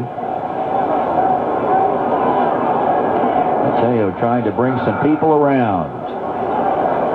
And he swings and pops it up on the infield. It'll be the second baseman, DeShields, making the catch. A hit to left. We're in the middle of the 6th inning. The Reds hold a 4-1. Gabe White takes over on the mound for Jose Rijo on an outstanding outing for Jose, to say the least. This will be Gabe's 12th appearance. He has worked 10 innings, allowing 4 hits, struck out 8, and walked a couple, and he'll face Fred McGriff as the Cubs bat in the 6th, and White's ready. Here's Marty. And the first pitch to the left-handed batting McGriff is in for a call strike. So they go lefty, righty, lefty, righty here in the 6th inning. And McGriff checks his swing on the pitch down, and the count evens at 1 ball, 1 strike. Jose threw 88 pitches. Gave up 1 unearned run, walked a batter, struck out a batter, gave up 3 hits. In the 5 innings he was on the mound. McGriff taking low for a ball, so not so curious after all with Gabe White being brought on here in the bottom of the 6th inning. Now, the only thing I wonder about it, Marty, swung on and fouled back. As you know, it's the 6th inning, and you never know what you might need in the 8th or 9th, and you got a 3-run lead, and the bullpen's been very good. So with only 1 lefty, you hate to see him used in this manner. He's even at 2-2 and pitching to McGriff, and checks his swing, and that's ball 3. Borowski continues to loosen in the Cubs bullpen. Fred McGriff is lined to left. He's also had a walk. And Gabe White is in with a payoff pitch. And he pops him up. Shallow left field. Aaron Boone, Wilton Guerrero, and it's caught as Guerrero and Adam Dunn collide. In short left field near the foul line, and Wilton Guerrero caught the ball and hung on to it, and Adam Dunn caught it. He's down. And now Mark Mann, the Reds assistant trainer, coming quickly quickly out of the dugout and out there in short left field near the foul line as he rolls back onto his back, and Aaron Boone gave way on the play, but Guerrero continued to chase after the ball as Adam Dunn came in full bore, and the collision really didn't appear to be all that bad. It didn't for Adam Dunn, but it did for Guerrero. Watch this now. Oh, thank you. Yeah, that's pretty good. Pretty good contact for Guerrero, and he's still down, being checked over. Yeah, it looked like he hit him with his left shoulder, hit Wilton in the side of the jaw, the right side of his jaw, and he's still down, and hopefully nothing serious other than the wind maybe possibly being knocked out. But now you can see Mark Mann looking at Wilton's left rib cage. So now Greg Lynn will hustle out to join in the examination. Wilton now setting up, and the shortstop is the captain of the infield. It's been the same way since you started playing at age 6. And, you know, I know it's just miscommunication out there, but, hey, there ought to be a time in which guys open their mouths, and when you hear somebody yell, you peel off. Greg Lynn has joined the discussion out in short left field with Wilton Guerrero. Lukey Dawkins you saw loosening, and Guerrero says, I think I'm all right. Whether he stays in or not is another story. Dawkins is ready if needed. Lukey came in yesterday for Barry Larkin, booted the first ball hit at him, but got the important one. That was a ground ball that started a double play that snuffed out the Cubs rally. Here's another look at the train collision.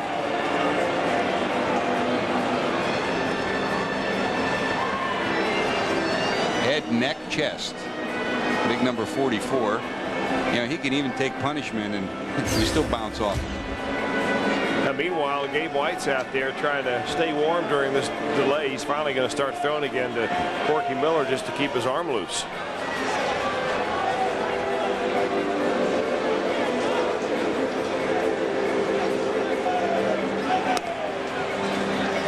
Well, the good news is Dunn held on to the baseball, so that was an out here in the 6th inning, first out of the 6th.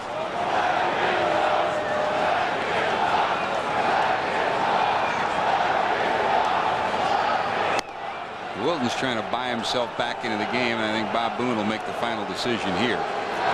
Well, if he wanted to get back into the game, you got to pick his glove up and run to the shortstop position. He'll exit, and Dawkins will come in. That's probably the wisest thing to do. Anytime you get jolted like that, you're not really sure what the extent of the injury might be. It could be he just got the wind knocked out of him and just doesn't feel good right now. So when you've got a guy waiting in the wings that can pick it a little bit, send him on out there. The Dawkins will take over at short. Guerrero exits the ball game, and Roosevelt Brown will come to the plate. Hey, stop by your friendly Dodge dealer and check out the new Dodge SXTs and grab life by the horns.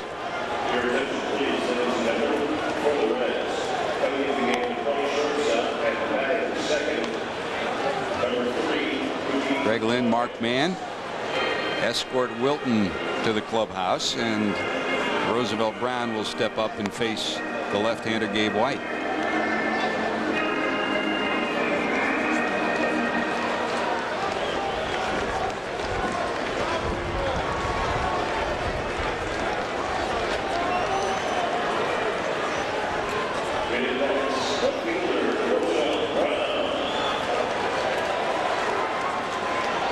Good news for the Reds in Wilton. Tomorrow off day, and they head home tonight. Off day tomorrow before the Rockies come to town. Here's Brown.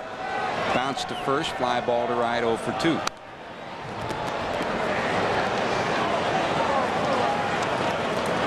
Both balls of Brown hit for home runs the last 2 days. Pitches out over the plate and down. Pitch him effectively. You got to come in and then work the outside of the plate. High in the air, under it is Encarnacion. There's your second out. 0 for 3 Roosevelt Brown, and here comes Chris Steins.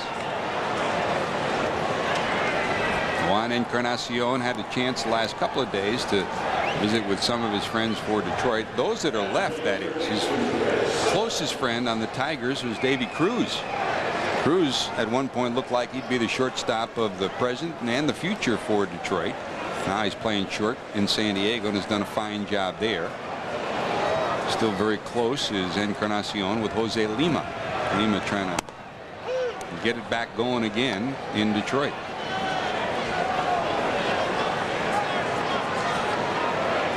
Stein singled to left and reached on the error by Guerrero at short in the 4th inning. That error allowed the only run of the game that the Cubs have scored to cross home plate, an unearned run against Rijo. Rijo went 5 innings, allowed 3 hits, 1 run. Just was brilliant today, 88 pitches. An artist on the mound was Jose Rijo today. Wouldn't it be something if he gets credit for the win today? His last win was here 7 years ago. July 13th of '95, about a month before he underwent what appeared to be career-ending surgery on his right elbow. 5 surgeries later, here he is back again 7 years later at Wrigley.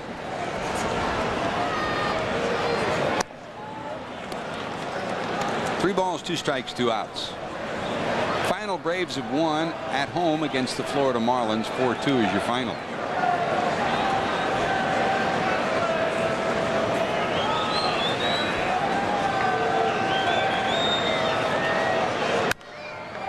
High in the air to the right side. Kern's calling.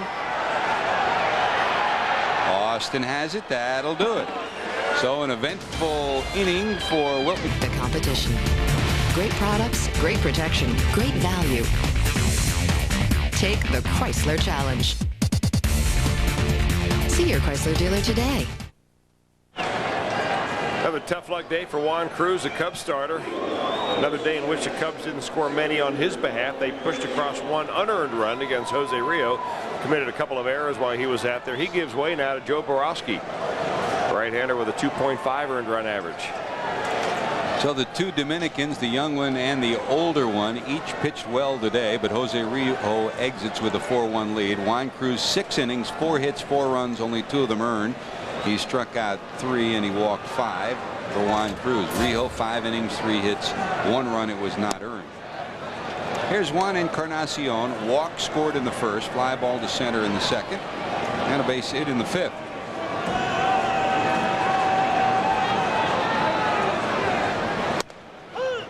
On the outside corner for a strike, 1-1 in that Atlanta win, 4-2 over Florida.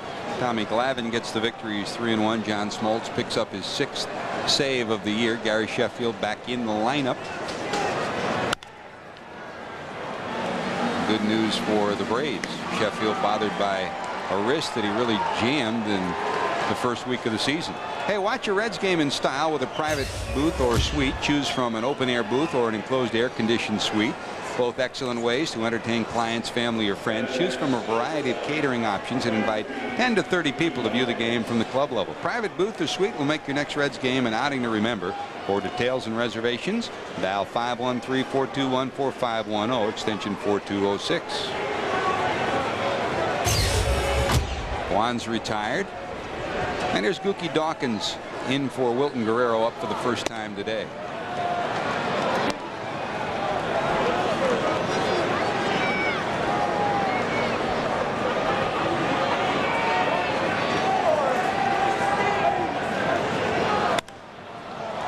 Slap foul down the right field line for a strike, 1 ball and 1 strike. He joined us late. Red scored in the 1st. Encarnacion walked. Guerrero trying to sacrifice, and for the 2nd straight day, the Cubs do not properly execute a sacrifice bunt defensive play. This time Machado threw it down the right field line. The Reds wound up with runners at 1st and 3rd and no one out. Dawkins sends it to center. Corey Patterson under it. 2 away. After Casey grounded out, Adam Dunn tripled in 2 runs. Reds led at 2-0 with Dunn on 3rd. Aaron Boone's sacrifice fly plated the 3rd run. Reds led at 3-0. And Austin Kearns, first major league homer to lead off the second, the Reds' 4th run of the ball game.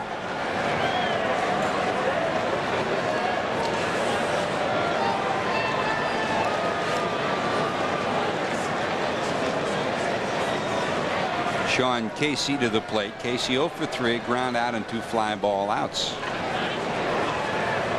Come to Wrigley and look down the left field foul line at the top of the pole, and Ernie Banks' flag, number 14, and the Billy Williams flag, number 26, down the right field line. You always get a chance to see Billy Williams because he's usually either on the field or up here in the press box area. You don't always get to see Ernie Banks. Today's an exception. The great Cub, former MVP, is at the ballpark, part of some promotional work he's doing, and he will sing "Take Me Out to the Ball Game" in the 7th inning stretch. You'll get a chance to get a peek at him at least. Always smiling, always let's play too.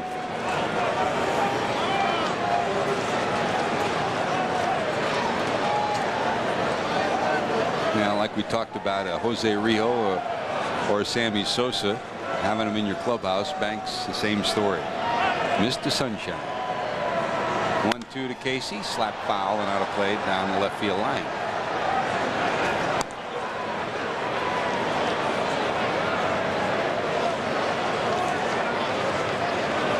Billy Williams had a great line about it. When he and Ernie Banks retired, Bobby Mercer was traded here, and Mercer saw Williams in the offseason and said, "I thought the wind always blew out at Wrigley." He said, "No, when Ernie and I left, we talked to God, and he said from now on the wind's going to blow in. It was only blowing out while we were here." A lot of folks came here thinking the wind only blew out, especially early in the year. It's gale force today, heading towards the left field line, mostly in. 1 ball, 2 strikes to Casey.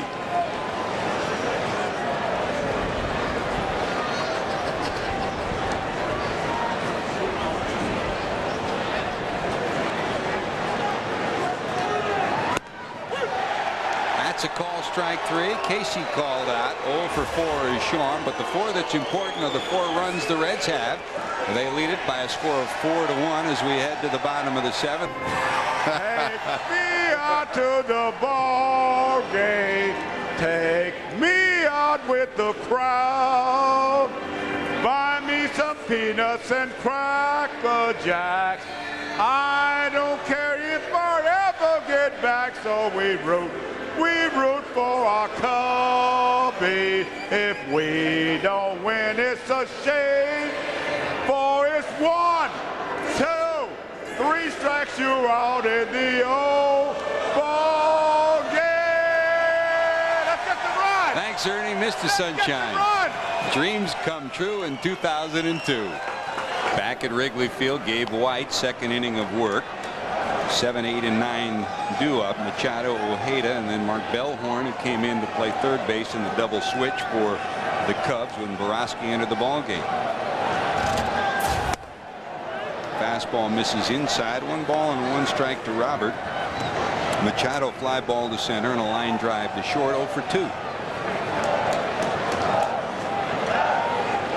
Montreal wins again, beating the Mets the final 6-3 at Olympic Stadium today.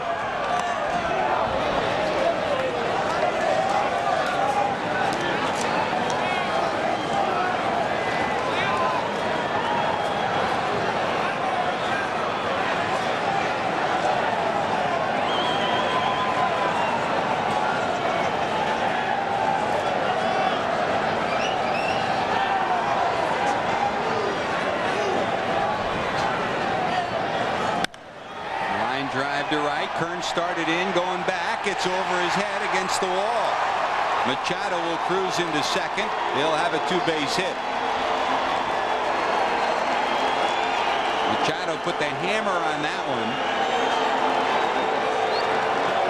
1 hop to the wall. He's on second. Hit it right on the button, stay below the wind line right there, and beat the wind, and also beat Austin Kearns, who got burned as he came in a couple of steps and then realized that ball was struck much better than he thought.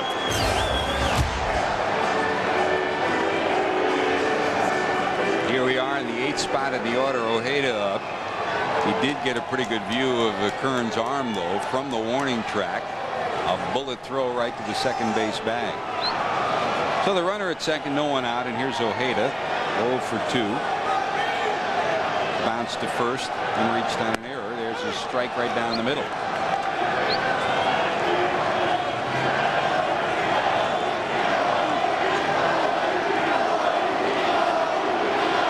The chant Augie, Augie starts at Wrigley, and they start to get up in the Reds bullpen. There's a ground ball.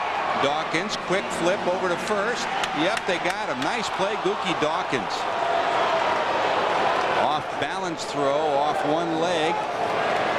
In the hole, one hopper to Casey. Good play, Dawkins. Good play, Casey. Well, he gives you a little peek at what he can do defensively. He gets rid of this ball very quickly, deciding to get it on its way to first base and let Sean Casey pick it at the other end, which he does very nicely. He takes a nice big hop for him. His other alternative was to try to plant and throw. Don't know if he would have gotten his man that way. Doubtful he would have. It was a good decision on his part. There's Bellhorn up for the first time.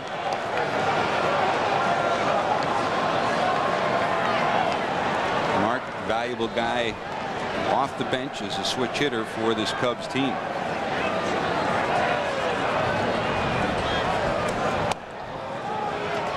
Fastball misses down and in. 1 ball and 1 strike. A couple of home runs. He's got some pop. A couple of doubles in his last 8 ball games. He steps in at 265 with the 2 homers and 4 knocked in. Rip to left. There goes Dunn. It'll drop and go all the way to the wall. Rounding third and scoring will be Machado, and Bellhorn has another double.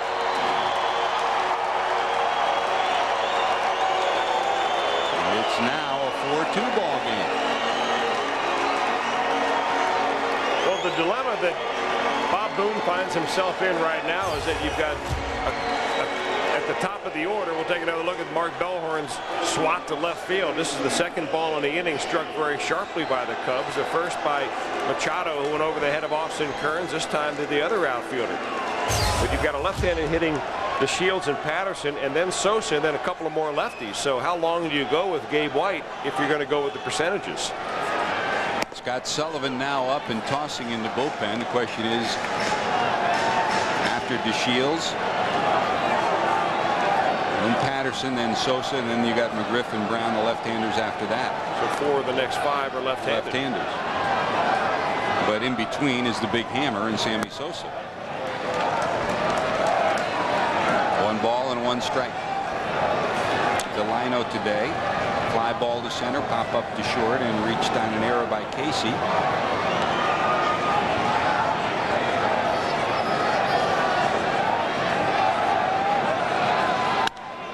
High in the air, right center field. Can anybody get there? Encarnacion there, and he holds on. Tagging at second, going to third is Bellhorn. That ball stroked pretty good, right into the teeth of this wind, though, and Encarnacion got there. Well, the Cubs have hit some balls today, but on normal days, they're circling the bases. Delino just held up his hands as if to say, I hit that pretty good, to his teammates as he headed back into the dugout.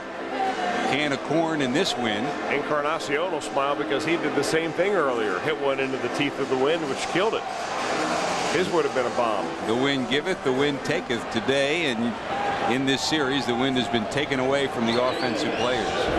Here's the left-handed hitting Corey Patterson. So if White does get Patterson here, it gives Sullivan more time to loosen up to come in the next inning and not this inning. And it gets his club out of a jam. At third is Bellhorn. Patterson against White. Strike down the middle. Corey today, fly ball to center, grounder to short, and a fly ball to left. Sosa on deck. Tying run at the plate for the Cubs in a 4-2 ball game. Line drive, Boone's got it. A bullet, but right at Aaron Boone, and he snares it to save Gabe White and save the Reds a run. The Reds hold on 4-2. Boone's due up second when we return. Their game summary. The Reds 4 runs, 4 hits. A couple of errors. Same thing for the Cubs. 2 errors, but 2 runs on 5 hits. Austin Kearns, first career Major League home run. Jose Rijo, 5 innings, 3 hits, 1 run. It was unearned. And Rijo seeking his first win since July the 13th of '95 against this very same Chicago team here at Wrigley Field. Add it all up, the Reds have the lead, and Adam Dunn comes back to the plate. Big story here, of course, has been the pitching side, Jose Rijo, the hitting side, Austin Kearns. What a marvelous effort by Jose Rijo today. 5 innings, 3 hits, 1 run. Just brilliant, Chris. Really was, George. It's exactly what Bob Boone needed. He said it was going to be a bullpen day and really wasn't sure how long Jose Rijo could work. If he had had a couple of tough innings early on and ran his pitch count up, he probably wouldn't have been able to hang out there for 5. But nice to see him. Nice to see the bullpen doing his job so far. And if the Reds can just close him out, Jose will go home with a W. And the other tandem of young Reds outfielders, Adam Dunn contributed big time in the first. A triple to right gave the Reds a 2-0 lead. Sacrifice fly by Aaron Boone made it 3-0 back in the first inning. Kearns' home run made it 4-0, and the Reds have held on, leading 4-2 here in the top of the 8th inning.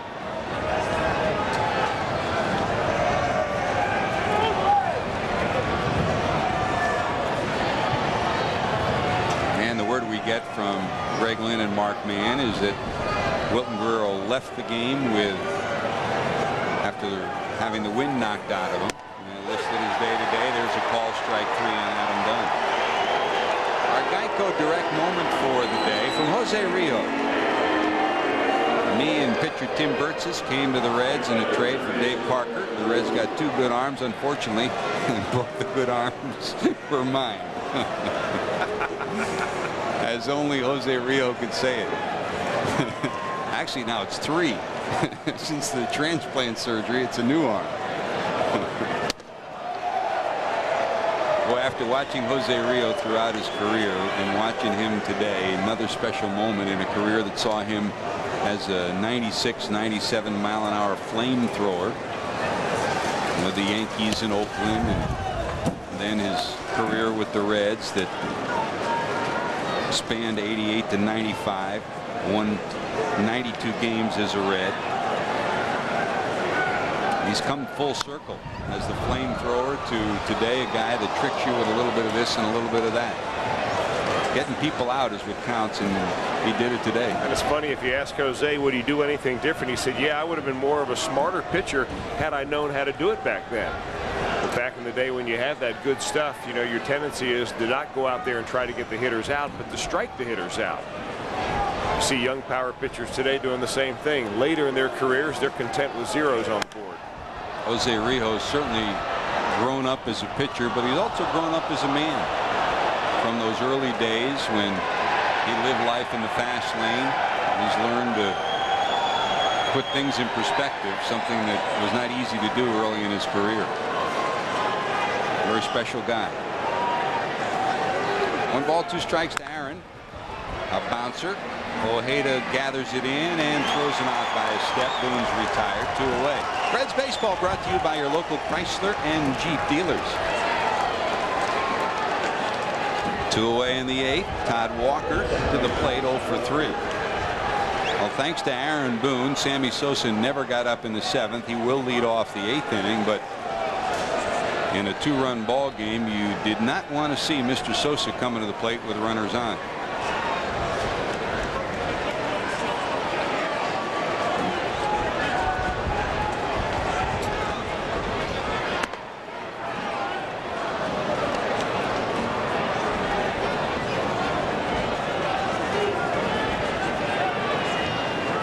Todd grounded to short, popped to short, and bounced into a 6-4-3 double play. Austin Kearns, he of the first major league home run in his career in the on-deck circle.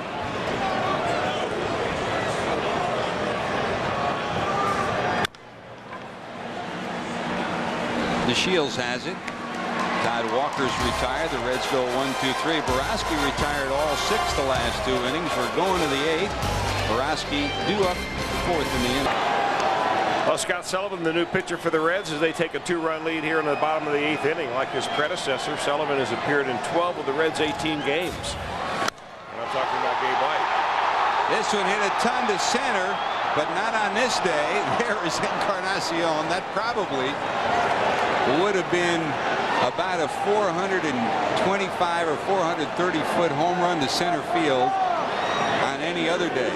Sammy took a long look at the flags blowing as he headed back to the dugout. You can't hit it much harder than that. It's a long out, one away here in the top of the 8th.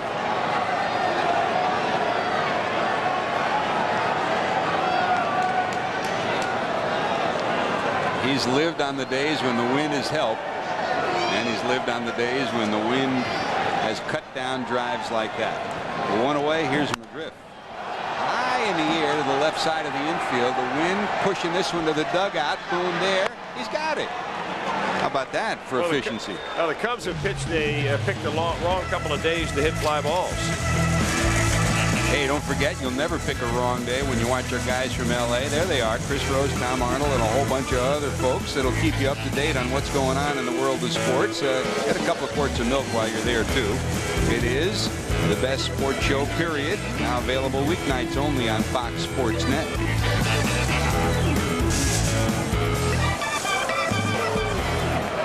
Couple of pitches, couple of outs, and here's Roosevelt Brown. In fact, it was yesterday that the Cubs hit 16 fly ball outs, and today they have already recorded 14 outs by the fly ball. Not a good day to get the ball into the air. No, we told you the Billy Williams adage on windy days like this. Yesterday he said, hit it in the sky and watch it die. And that's exactly what's happened to the Cubs and anybody who's hit the ball in the air the last couple of days. Long run for Adam. It'll reach the seats. He may have had a shot to get that had not the fan gotten it, but it was past the railing. Here's another replay look at it.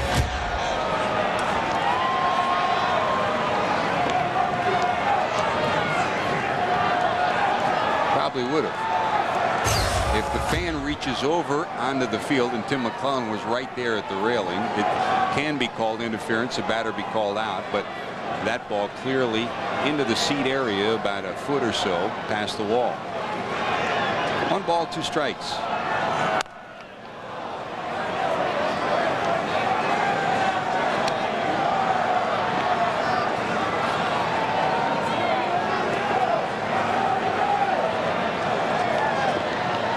Deserve it after that. After sitting through this cold day, you got to go home with a baseball. Wrigley, you know they won't change this ballpark.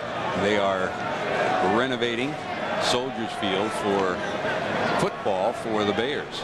About a $700 million renovation. They plan a renovation here, not of the ballpark itself, but in the outside bleacher areas to add more seats. They want to add a couple of thousand seats. It's stalled politically as folks in the neighborhood have stated their opposition to it, and you figure that's going to be an ongoing battle. 3 balls, 2 strikes. Foul down the left field line, stays at 3-2. Brown today 0 for 3. Grounded out, 2 fly ball outs. He's homered the last 2 days. Yesterday, he helped the Cubs avoid the shutout with a home run to right off Scott Sullivan. First run Sullivan has allowed this year. This one up the elevator shaft. Who's going to take charge? Boone calling, and he's got it. Always an adventure on a windy day like this, but Aaron Boone takes care of that. 1, 2, 3 for Sullivan. Red still 4. Rijo stands to be the winner right now. 5 innings, 3 hits, 1 run. It was unearned. He has exited the ball game. It's up to the bullpen now, and the bullpen takes over for the Cubs too. Joe Borowski, 2 scoreless innings, 6 up, 6 down, and here's Antonio Alfonseca. Yeah, he's normally the closer right now for the Cubs. Of course, not in a closing situation. Don Baylor trying to keep them where they are. He pitched an inning against the Reds on Friday. Picked up the save in that ball game. Pissarro, Osborne, Sanchez from the left side. Borowski, Zambrano, Alfonseca from the right side. Alfonseca faces Austin Kearns, a ball and a strike. Austin started to notch his place in the Reds record book today. His first career home run. It came in the second inning. The lead off the second gave the Reds a 4-0 lead. He struck out in the fourth and walked in the sixth.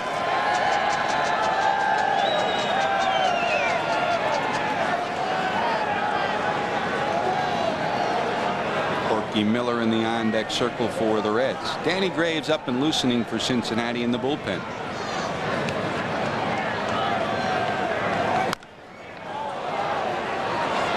Jammed him and he fouled it off his foot. 1 ball, 2 strikes. After the off day tomorrow, Jimmy Haynes goes for his second win against Jason Jennings, fine young right-hander for the Colorado Rockies, on Monday night at Synergy Field. Wednesday and Thursday we're back on the air with Real Reds at 6:30. Game will follow at 7. Wednesday, Chris Rietzma against Mike Hampton. Thursday, Joey Hamilton and Denny Nagel. Hampton still searching for his first victory of the year. He's 0-3 and his earned run average is over 8. Nagel, the former Red, is 2-1 with an ERA over 5.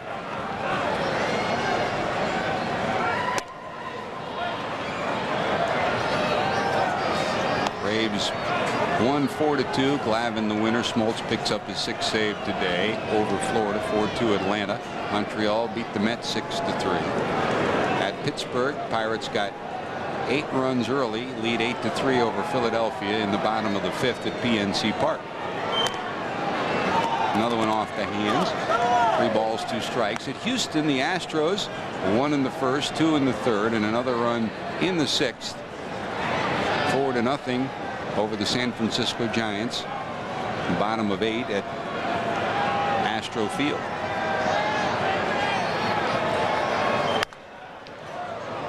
At Milwaukee today, Jerry Royster's rebounding Brewers 5 and the Cardinals 1. Bottom of 8 at Miller Park, the site of this year's All-Star game.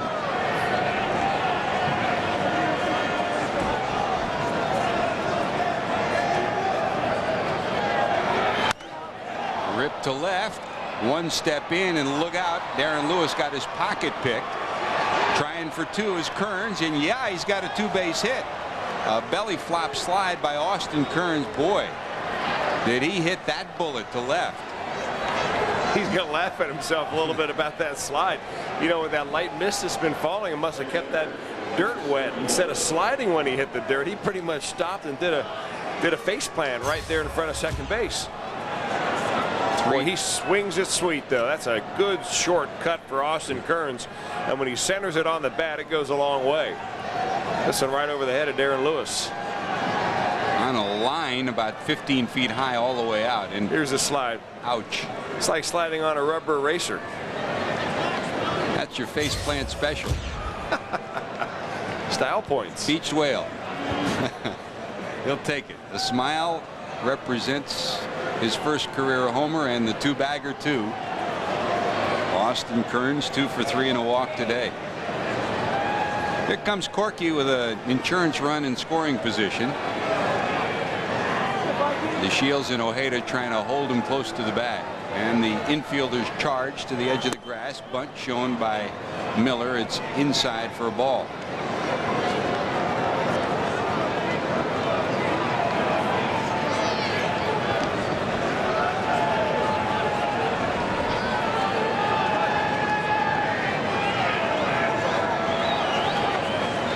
Takes a look at Tim Foley. Foley tries to get Kearns' attention, then rolls through the signs.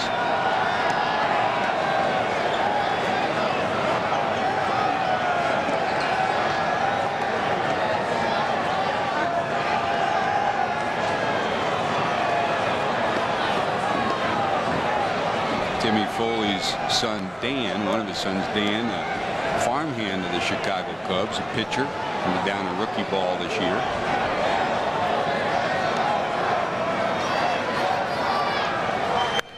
Bunt. Successful sacrifice from Corky Miller. Good job with the runner on second. He pushes Kearns to third. There's your first out of the inning. Time for our affiliate greeting. We'd like to welcome the folks watching on Adelphia Cable in Newark, Ohio, and Buckeye Cable System in Toledo. Thanks for watching Reds baseball and welcome aboard. Successful sacrifice for the Reds. And now Reggie Taylor will pinch hit the 9th spot in the order, the pitcher's spot, with Graves ready to come in and pitch the 9th. Reds have used the sacrifice successfully the last 2 days. Squeeze, fouled off. Nice job by Taylor. Pitch away. Taylor does get the bat on the ball to protect Kearns coming in from third.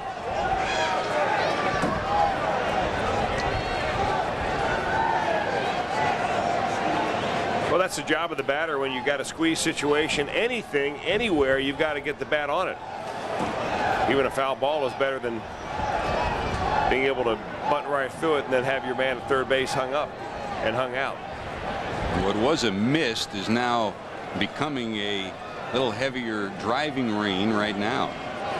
Kearns at third, infield in with 1 out.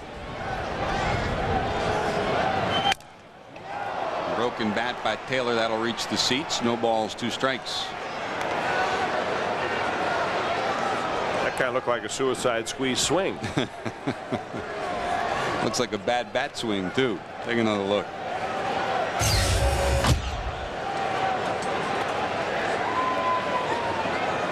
I mean, he hit that right in the square part of the bat. It wasn't like it was off the end of the bat.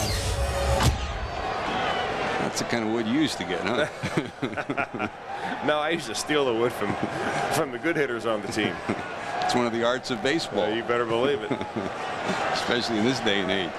No balls, 2 strikes to Reggie, trying to get a run in. Reds lead at 4-2. Now the rain coming down pretty good. Al Fonseca sitting and waiting as Taylor gets a new piece of lumber.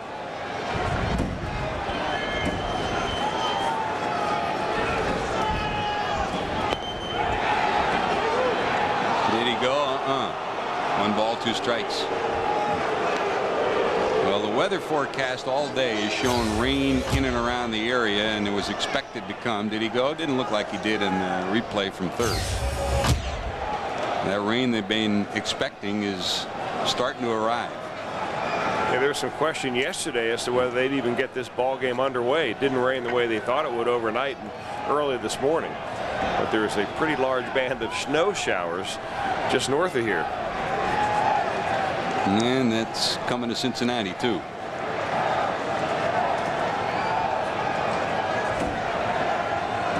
1-2 to Reggie.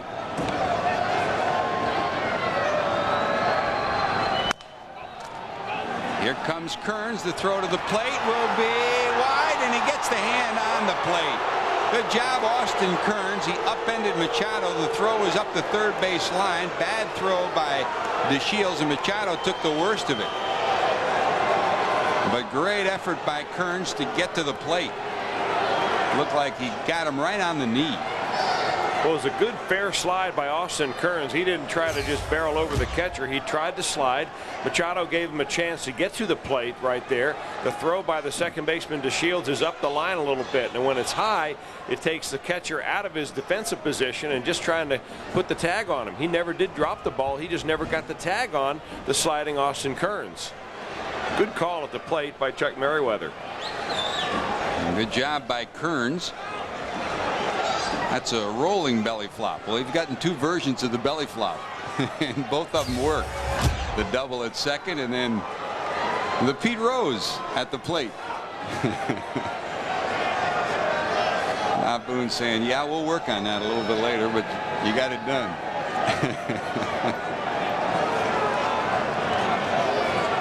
Quite a day for Austin Kearns. First major league homer, picks up a 2-bagger and then scores an insurance run. Reds now lead at 5-2.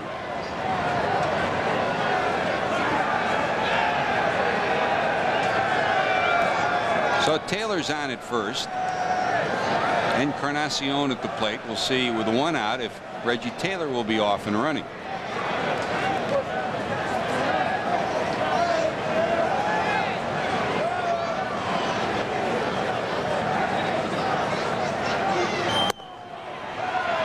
Today, walked, scored a run in the first, flying ball to center in the second, singled in the 5th, raced on a fielder's choice, and grounded out to short in the 7th inning.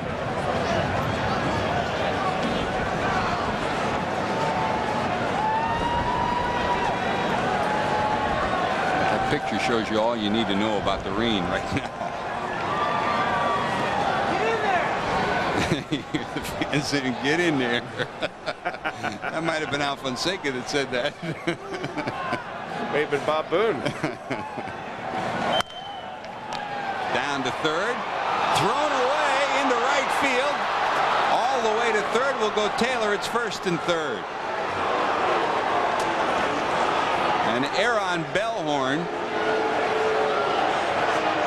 guaranteed a slick baseball that he tried to toss down to third, and Larry Rothschild's going to go out and just try to settle his closer down here. Yeah, a combination of a couple of things, I'm sure, on this one. A slick baseball, a cold, tired body out there by Bellhorn. He's come in and, as a pinch hitter earlier in the ball game in relief of Chris Steins. And the Cubs are making matters worse. They thought they would climb back into this ball game to make it a 4-2 ball game, but here the Reds are able to keep the rally going. Now you talk to any closer, yeah, you want to get your work in, but you hate to come into situations that aren't closing situations. At least that's the mentality of closers today, not of days gone by. So the plans of Don Baylor of having Al Fonseca work a clean top of the 9th gone by the boards. Reds have scored one, threatening to put another across the plate as here comes Dawkins. Dawkins came in for Wilton Guerrero, had to leave the game after colliding with Adam Dunn on a fly ball to left. The report on Wilton was he had the wind knocked out of him, should be okay by Tuesday. That's a strike in the inside corner. Now the other part of this equation is any ball hit to the outfield, if there's a throw to the plate on a fly ball, a play at the plate, if it's a throw that has to be made, it will not be an easy day for this inning in the bottom of the 9th to make a clean throw anywhere.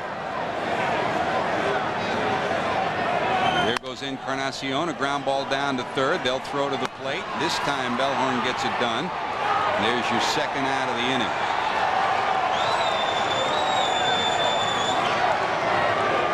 Five to 2 fielder's choice, so 2 outs, runners at first and second, and here comes Sean Casey.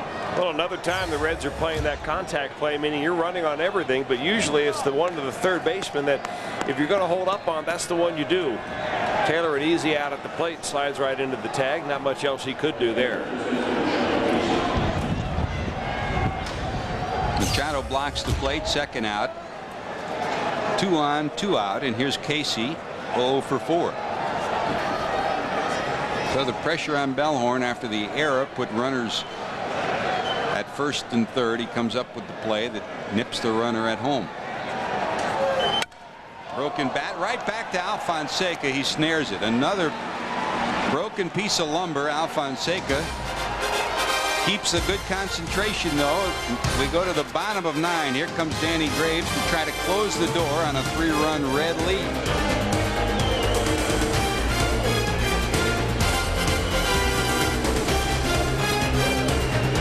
Pitcher if Graves can get his job done. Graves has been instrumental in a number of the Reds' wins already this year. He's picked up a win and 5 saves in his outings out there and struck out 5 in 11 2/3. Well, we started talking about the emotion of this day for Jose Rijo, and that it probably would be a day where you included at least a couple, maybe 3 guys out of the bullpen, and that's the way it will shape up. Rijo, White, Sullivan, and now here's Danny Graves to try to close the door in the 9th. Darren Lewis tries to bunt his way on. Casey tagged him, but they're looking at the plate. The first base umpire, Ted Barrett, had his eyes on the bag. Casey saying, I tagged him before he ever got to the bag. So Darren Lewis bunts his way on. Well, we know Sean Casey, and if Casey says he tagged him, he did it. But they're not going to take the word of the first baseman against out of the umpire. He's looking at the bag right there. Did the ball get there in time, and did Casey keep his foot on the bag? I think that's where the call was made. He took his foot off the bag, and I think that that's why Darren Lewis is awarded first base. Good play by Todd Walker, but a very nice bunt by the Cubs outfielder. The old Dookie drag on the right side of the infield. Yeah, on the basis of the foot, he's safe at first. So Lewis is on. Here's Machado, the catcher, 1 for 3, a double to right in the 7th inning. Well, never easy for Danny Graves. Today will probably be no different. It's rare that you ever see a normal game at Wrigley Field. No. There's always quirks, strange things, and oddities that'll happen somewhere along the ball game.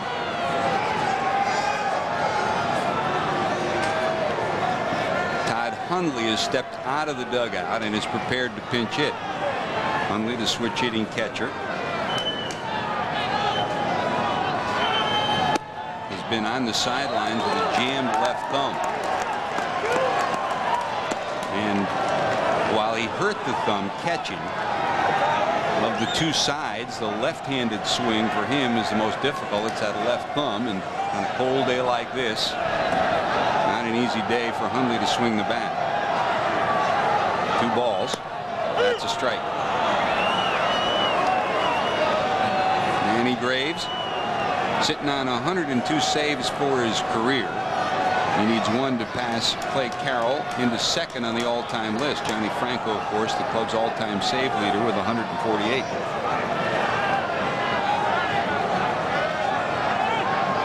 Two and 1. And Machado will step out.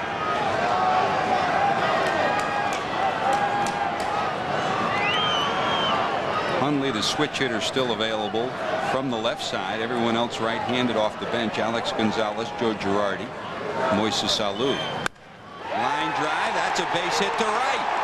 On his horse is Lewis. He'll go all the way to third. It's first and third as Kearns falls down. He falls again, and the run will score. Going to second will be Machado. Austin slipped and fell on the turf, then tried to pick the ball up and slipped and fell again. So a run will score. It's now a 5-3 ball game. Now that run to Scred scored in the top of the inning, very important. Austin makes the major mistake of not looking while he picks the ball up. We've seen it happen a couple of times already this year. When he does pick it up, he still doesn't have a good grasp on it. This rain has gotten the field wet. Playing conditions are tough, but they're going to have to stick it out.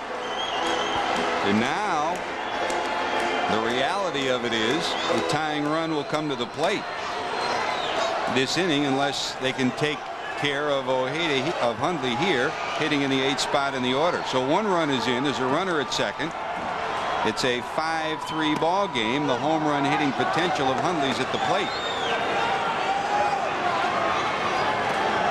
5 homers as a pinch hitter. This is power side, the left side.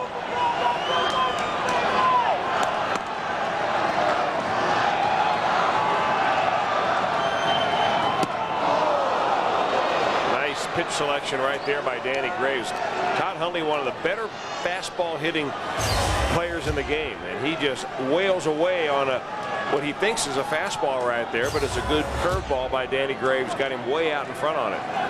Give him something to think about. Hundley against Graves, 1 for 5 in his career. Machado off second. Fouls it off, and it stays 0-2. Bellhorn on deck in the 9th spot in the order for Don Baylor. Well, you can really see Todd Hundley leaning out there on that pitch, trying to get that ball and hook it over into right field. That's where his power is. Although the way the wind continues to blow here, he'll need every ounce of it to try to tie this ball game up. 0-2. Fastball down and in, a ball and 2 strikes.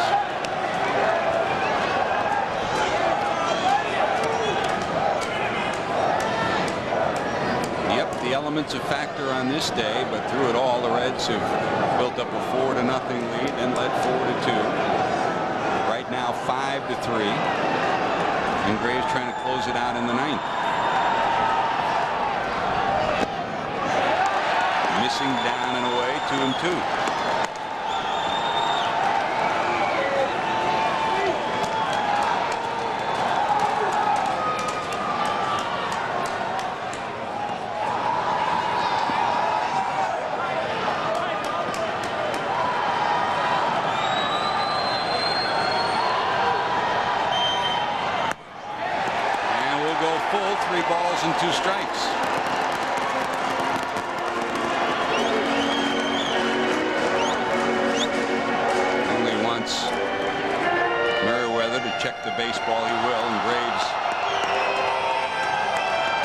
clean the spikes and also do a little gardening work on the mound. On a day like this, on any day, you come in late in the ball game and the mound's been chewed up pretty good, but especially so on a day like this, huh? Yeah, you know what happens is that your cleats begin to pick up a lot of mud out there, and you think you've got a hole with which to push off and land in, but it doesn't matter because there's so much mud on your cleats, you've got no footing. 3-2, runner at second, no outs. That's a call, strike 3. The sinker on the outside corner got Hundley. Hundley's punched out. There's your first out of the inning. I think Todd Hundley was convinced he was going to get a breaking ball in that 3-2 count. Danny Graves trying to throw a strike. Natural movement takes over, and he paints the corner. There's a good example of the benefit of spring training, where Graves spent a good part of spring training as a starter working on that breaking ball. So he had the breaking ball imprinted in Hundley's mind. He got the strike, the swing and the miss with the breaking ball, and that gave Hundley an extra pitch to worry about. But he came back to his patented sinker, and there's out number 1. Here's Bellhorn, good pinch hitter, good power. He doubled his last time up. Rijo went 5 innings, White went 2, Sullivan went the 8th, Graves trying to close it out in the 9th.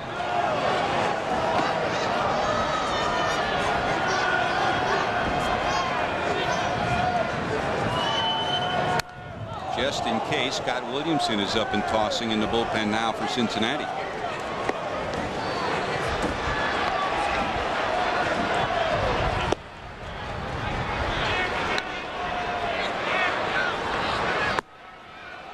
Danger zone part of the lineup here. Bellhorn hits in the 9th spot. DeShields, Patterson, then Sosa. Machado off second. Here's the 1-1.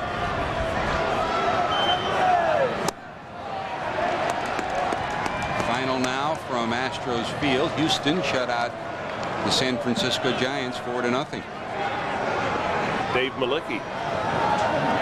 Back-to-back very good games. He beat the Reds when the Houston Astros were in town. Pitched well against Cincinnati and does it again against the hot-hitting Giants. Bellhorn slashes that foul. 2 balls, 2 strikes. That might be the first loss the Giants have ever had at that new ballpark in Houston.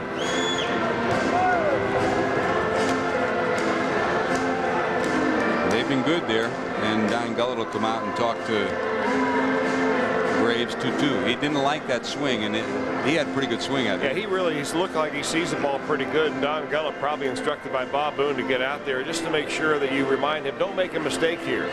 They can hit it to the big part of the ballpark, which in this case should be right center field based on how the wind is blowing in gale force from right.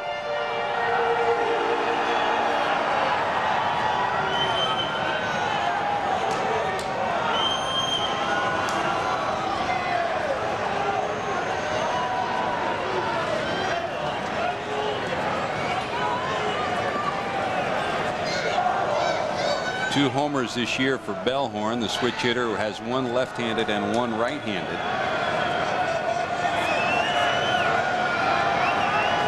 Longtime Oakland minor leaguer, came across in a trade last year to the Cubs.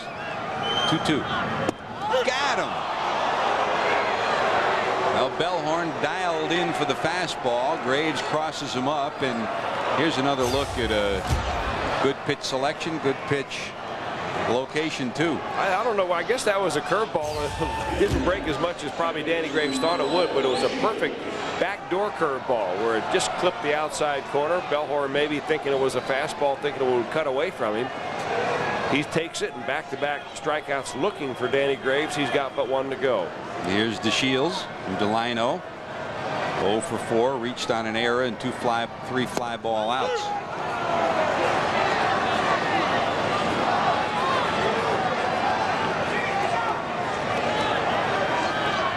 I mean, you can't simplify Chris, but very clearly the belief in his breaking ball, something he didn't have last year, probably a product of the amount he was able to use it this spring. Well, he was burned a little bit on his breaking ball last year, especially by left-handed hitters that came out and hit some home runs at very crucial times against him. He wanted to sharpen it up.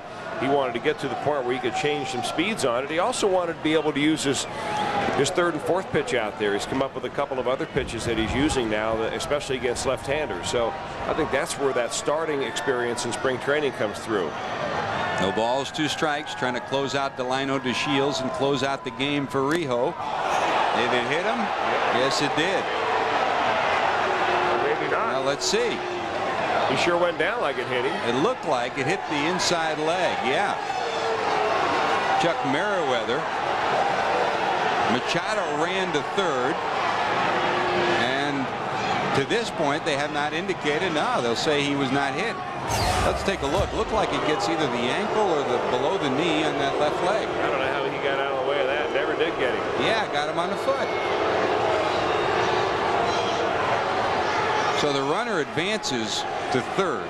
I don't know, George, if it got him on the foot, they checked for some shoe polish or some mark on that ball. And to Shields, what I would think would put up a bigger argument that he did, because he's the tying run if you can get him on base. Well, it's 1 ball, 2 strikes. We'll see how Graves handles it here. There's your breaking ball. Bouncer to the right side. Charging is Walker. Got him. Put this one in the books for the Reds. A smiling side of the scoreboard for Austin Kearns, his first major league home run. And for Jose Rijo, yep, light up the cigar in the clubhouse, Jose. The last time he won a ball game was '95 here against the Chicago Cubs at Wrigley Field. He's done it again. The comeback continues for Rijo. The new career begins for Kearns. We'll be back after 29,458 at a windy, cold, and rainy Wrigley Field today. 2 hours, 55 minutes worth of baseball. Cincinnati, 5 runs, 5 hits, 3 errors. They stranded 7. The Cubs, 3 runs, 7 hits, 3 errors. They stranded 7. Rijo, the winner, first win since '95 against the Cubs. 1-0 is Jose Rijo. Cruz loses at 0-4. Danny Graves gets save number 6. And a little bit of everything today, Chris. A little bit of the past and present in Jose Rijo, and the future, Austin Kearns and Adam Dunn as well. It was really a nice ball game to watch early on, George. Jose Rijo really took control once the Reds were able to spot him 3 runs in the first inning. The Cubs did not play very good defense, as they have done. It seems like each time Juan Cruz comes out there, he's 0-4, believe it or not, with a 2.1 earned run average. Juan, hang in there. Jose Rijo 1-0. He gets his first win as a starter. Offensive story of the day. Dunn and Kearns were the key players in this game. With a couple of runners on in the first, Austin Kearns sitting and waiting, and Adam Dunn takes over. Dunn a triple to right field, 2-0 Cincinnati. Boone followed with a sacrifice fly to make it 3-0. Then in the second, here comes Austin, Chris. I'll tell you what, he gets a pitch, he likes it, he unlaunches, and boom, not over out of the wall, but over everything and into the street. Fortunately, the Cubs' tradition of getting that opposition ball thrown back onto the field, it happened. It ended up in the umpire's pocket, and it'll go on his mantle. Our Advance Auto Parts play and player of the day, Jose Rijo, gets victory number 1. Yep, Rijo gets the game. Austin Kearns gets the ball. What a special day for Jose. Jose, 5 innings of 3 hit, no earned run baseball. Great job by the Red starter today. For Chris Welch, our entire crew, this is George Graham. Thanks for joining. Yet today I consider myself the luckiest man on the face of the earth. So I close in saying that I may have had a tough break, but I have an awful lot to live for. Baseball's greatest empire, Ed Barrow. To have spent 6 years with that wonderful little fellow Miller Huggins, then to have spent the next 9 years with the outstanding leader, that smart student of psychology, the best manager in baseball today, Joe McCarthy. Sure, I'm lucky. When the New York Giants, a team that you'd give your right arm to beat and vice versa, sends you a gift, that's something. When everybody, down to the groundskeepers and those boys in white coats, remember you with trophies, that's something. When you have a wonderful mother-in-law who takes sides with you and squabbles against her own daughter, well, that's something. When you have a father and a mother who work all their lives so you can have an education and build your body, it's a blessing. When you have a wife who has been a tower of strength and shown more courage than you dreamed existed, that's the finest I know. So I close in saying that I may have had a tough break, but I have an awful lot to live for. Thank you very much. That was Luke Perry, recorded, and we thank Russ Jackson and Daniel Gleason back at our flagship station for recording the speech that Lou Gehrig gave in 1939 when he retired as a New York Yankee and as one of the great players in the history of the game after being diagnosed with ALS. We'll have the pleasure of chatting with Luke during the 5th inning of today's ball game, his reasons for getting involved with Project ALS. They had some heavyweights around baseball today and tonight. William Baldwin, Matt Dillon, James Gandolfini, John Goodman, Jason Priestley, Brooke Shields, Blair Underwood, all doing essentially the same thing that Luke Perry did here today, and we'll have a chance to visit with him, talk about Project ALS and what they hope to accomplish down the road. They've never been able to find a cure for this terrible, terrible disease, and it's a tribute to Luke Perry and all the other people who have been involved in this particular endeavor to try and raise awareness and try and raise more funds to try and find a cure for... Reds lead the St. Louis Cardinals by 2 in the Central.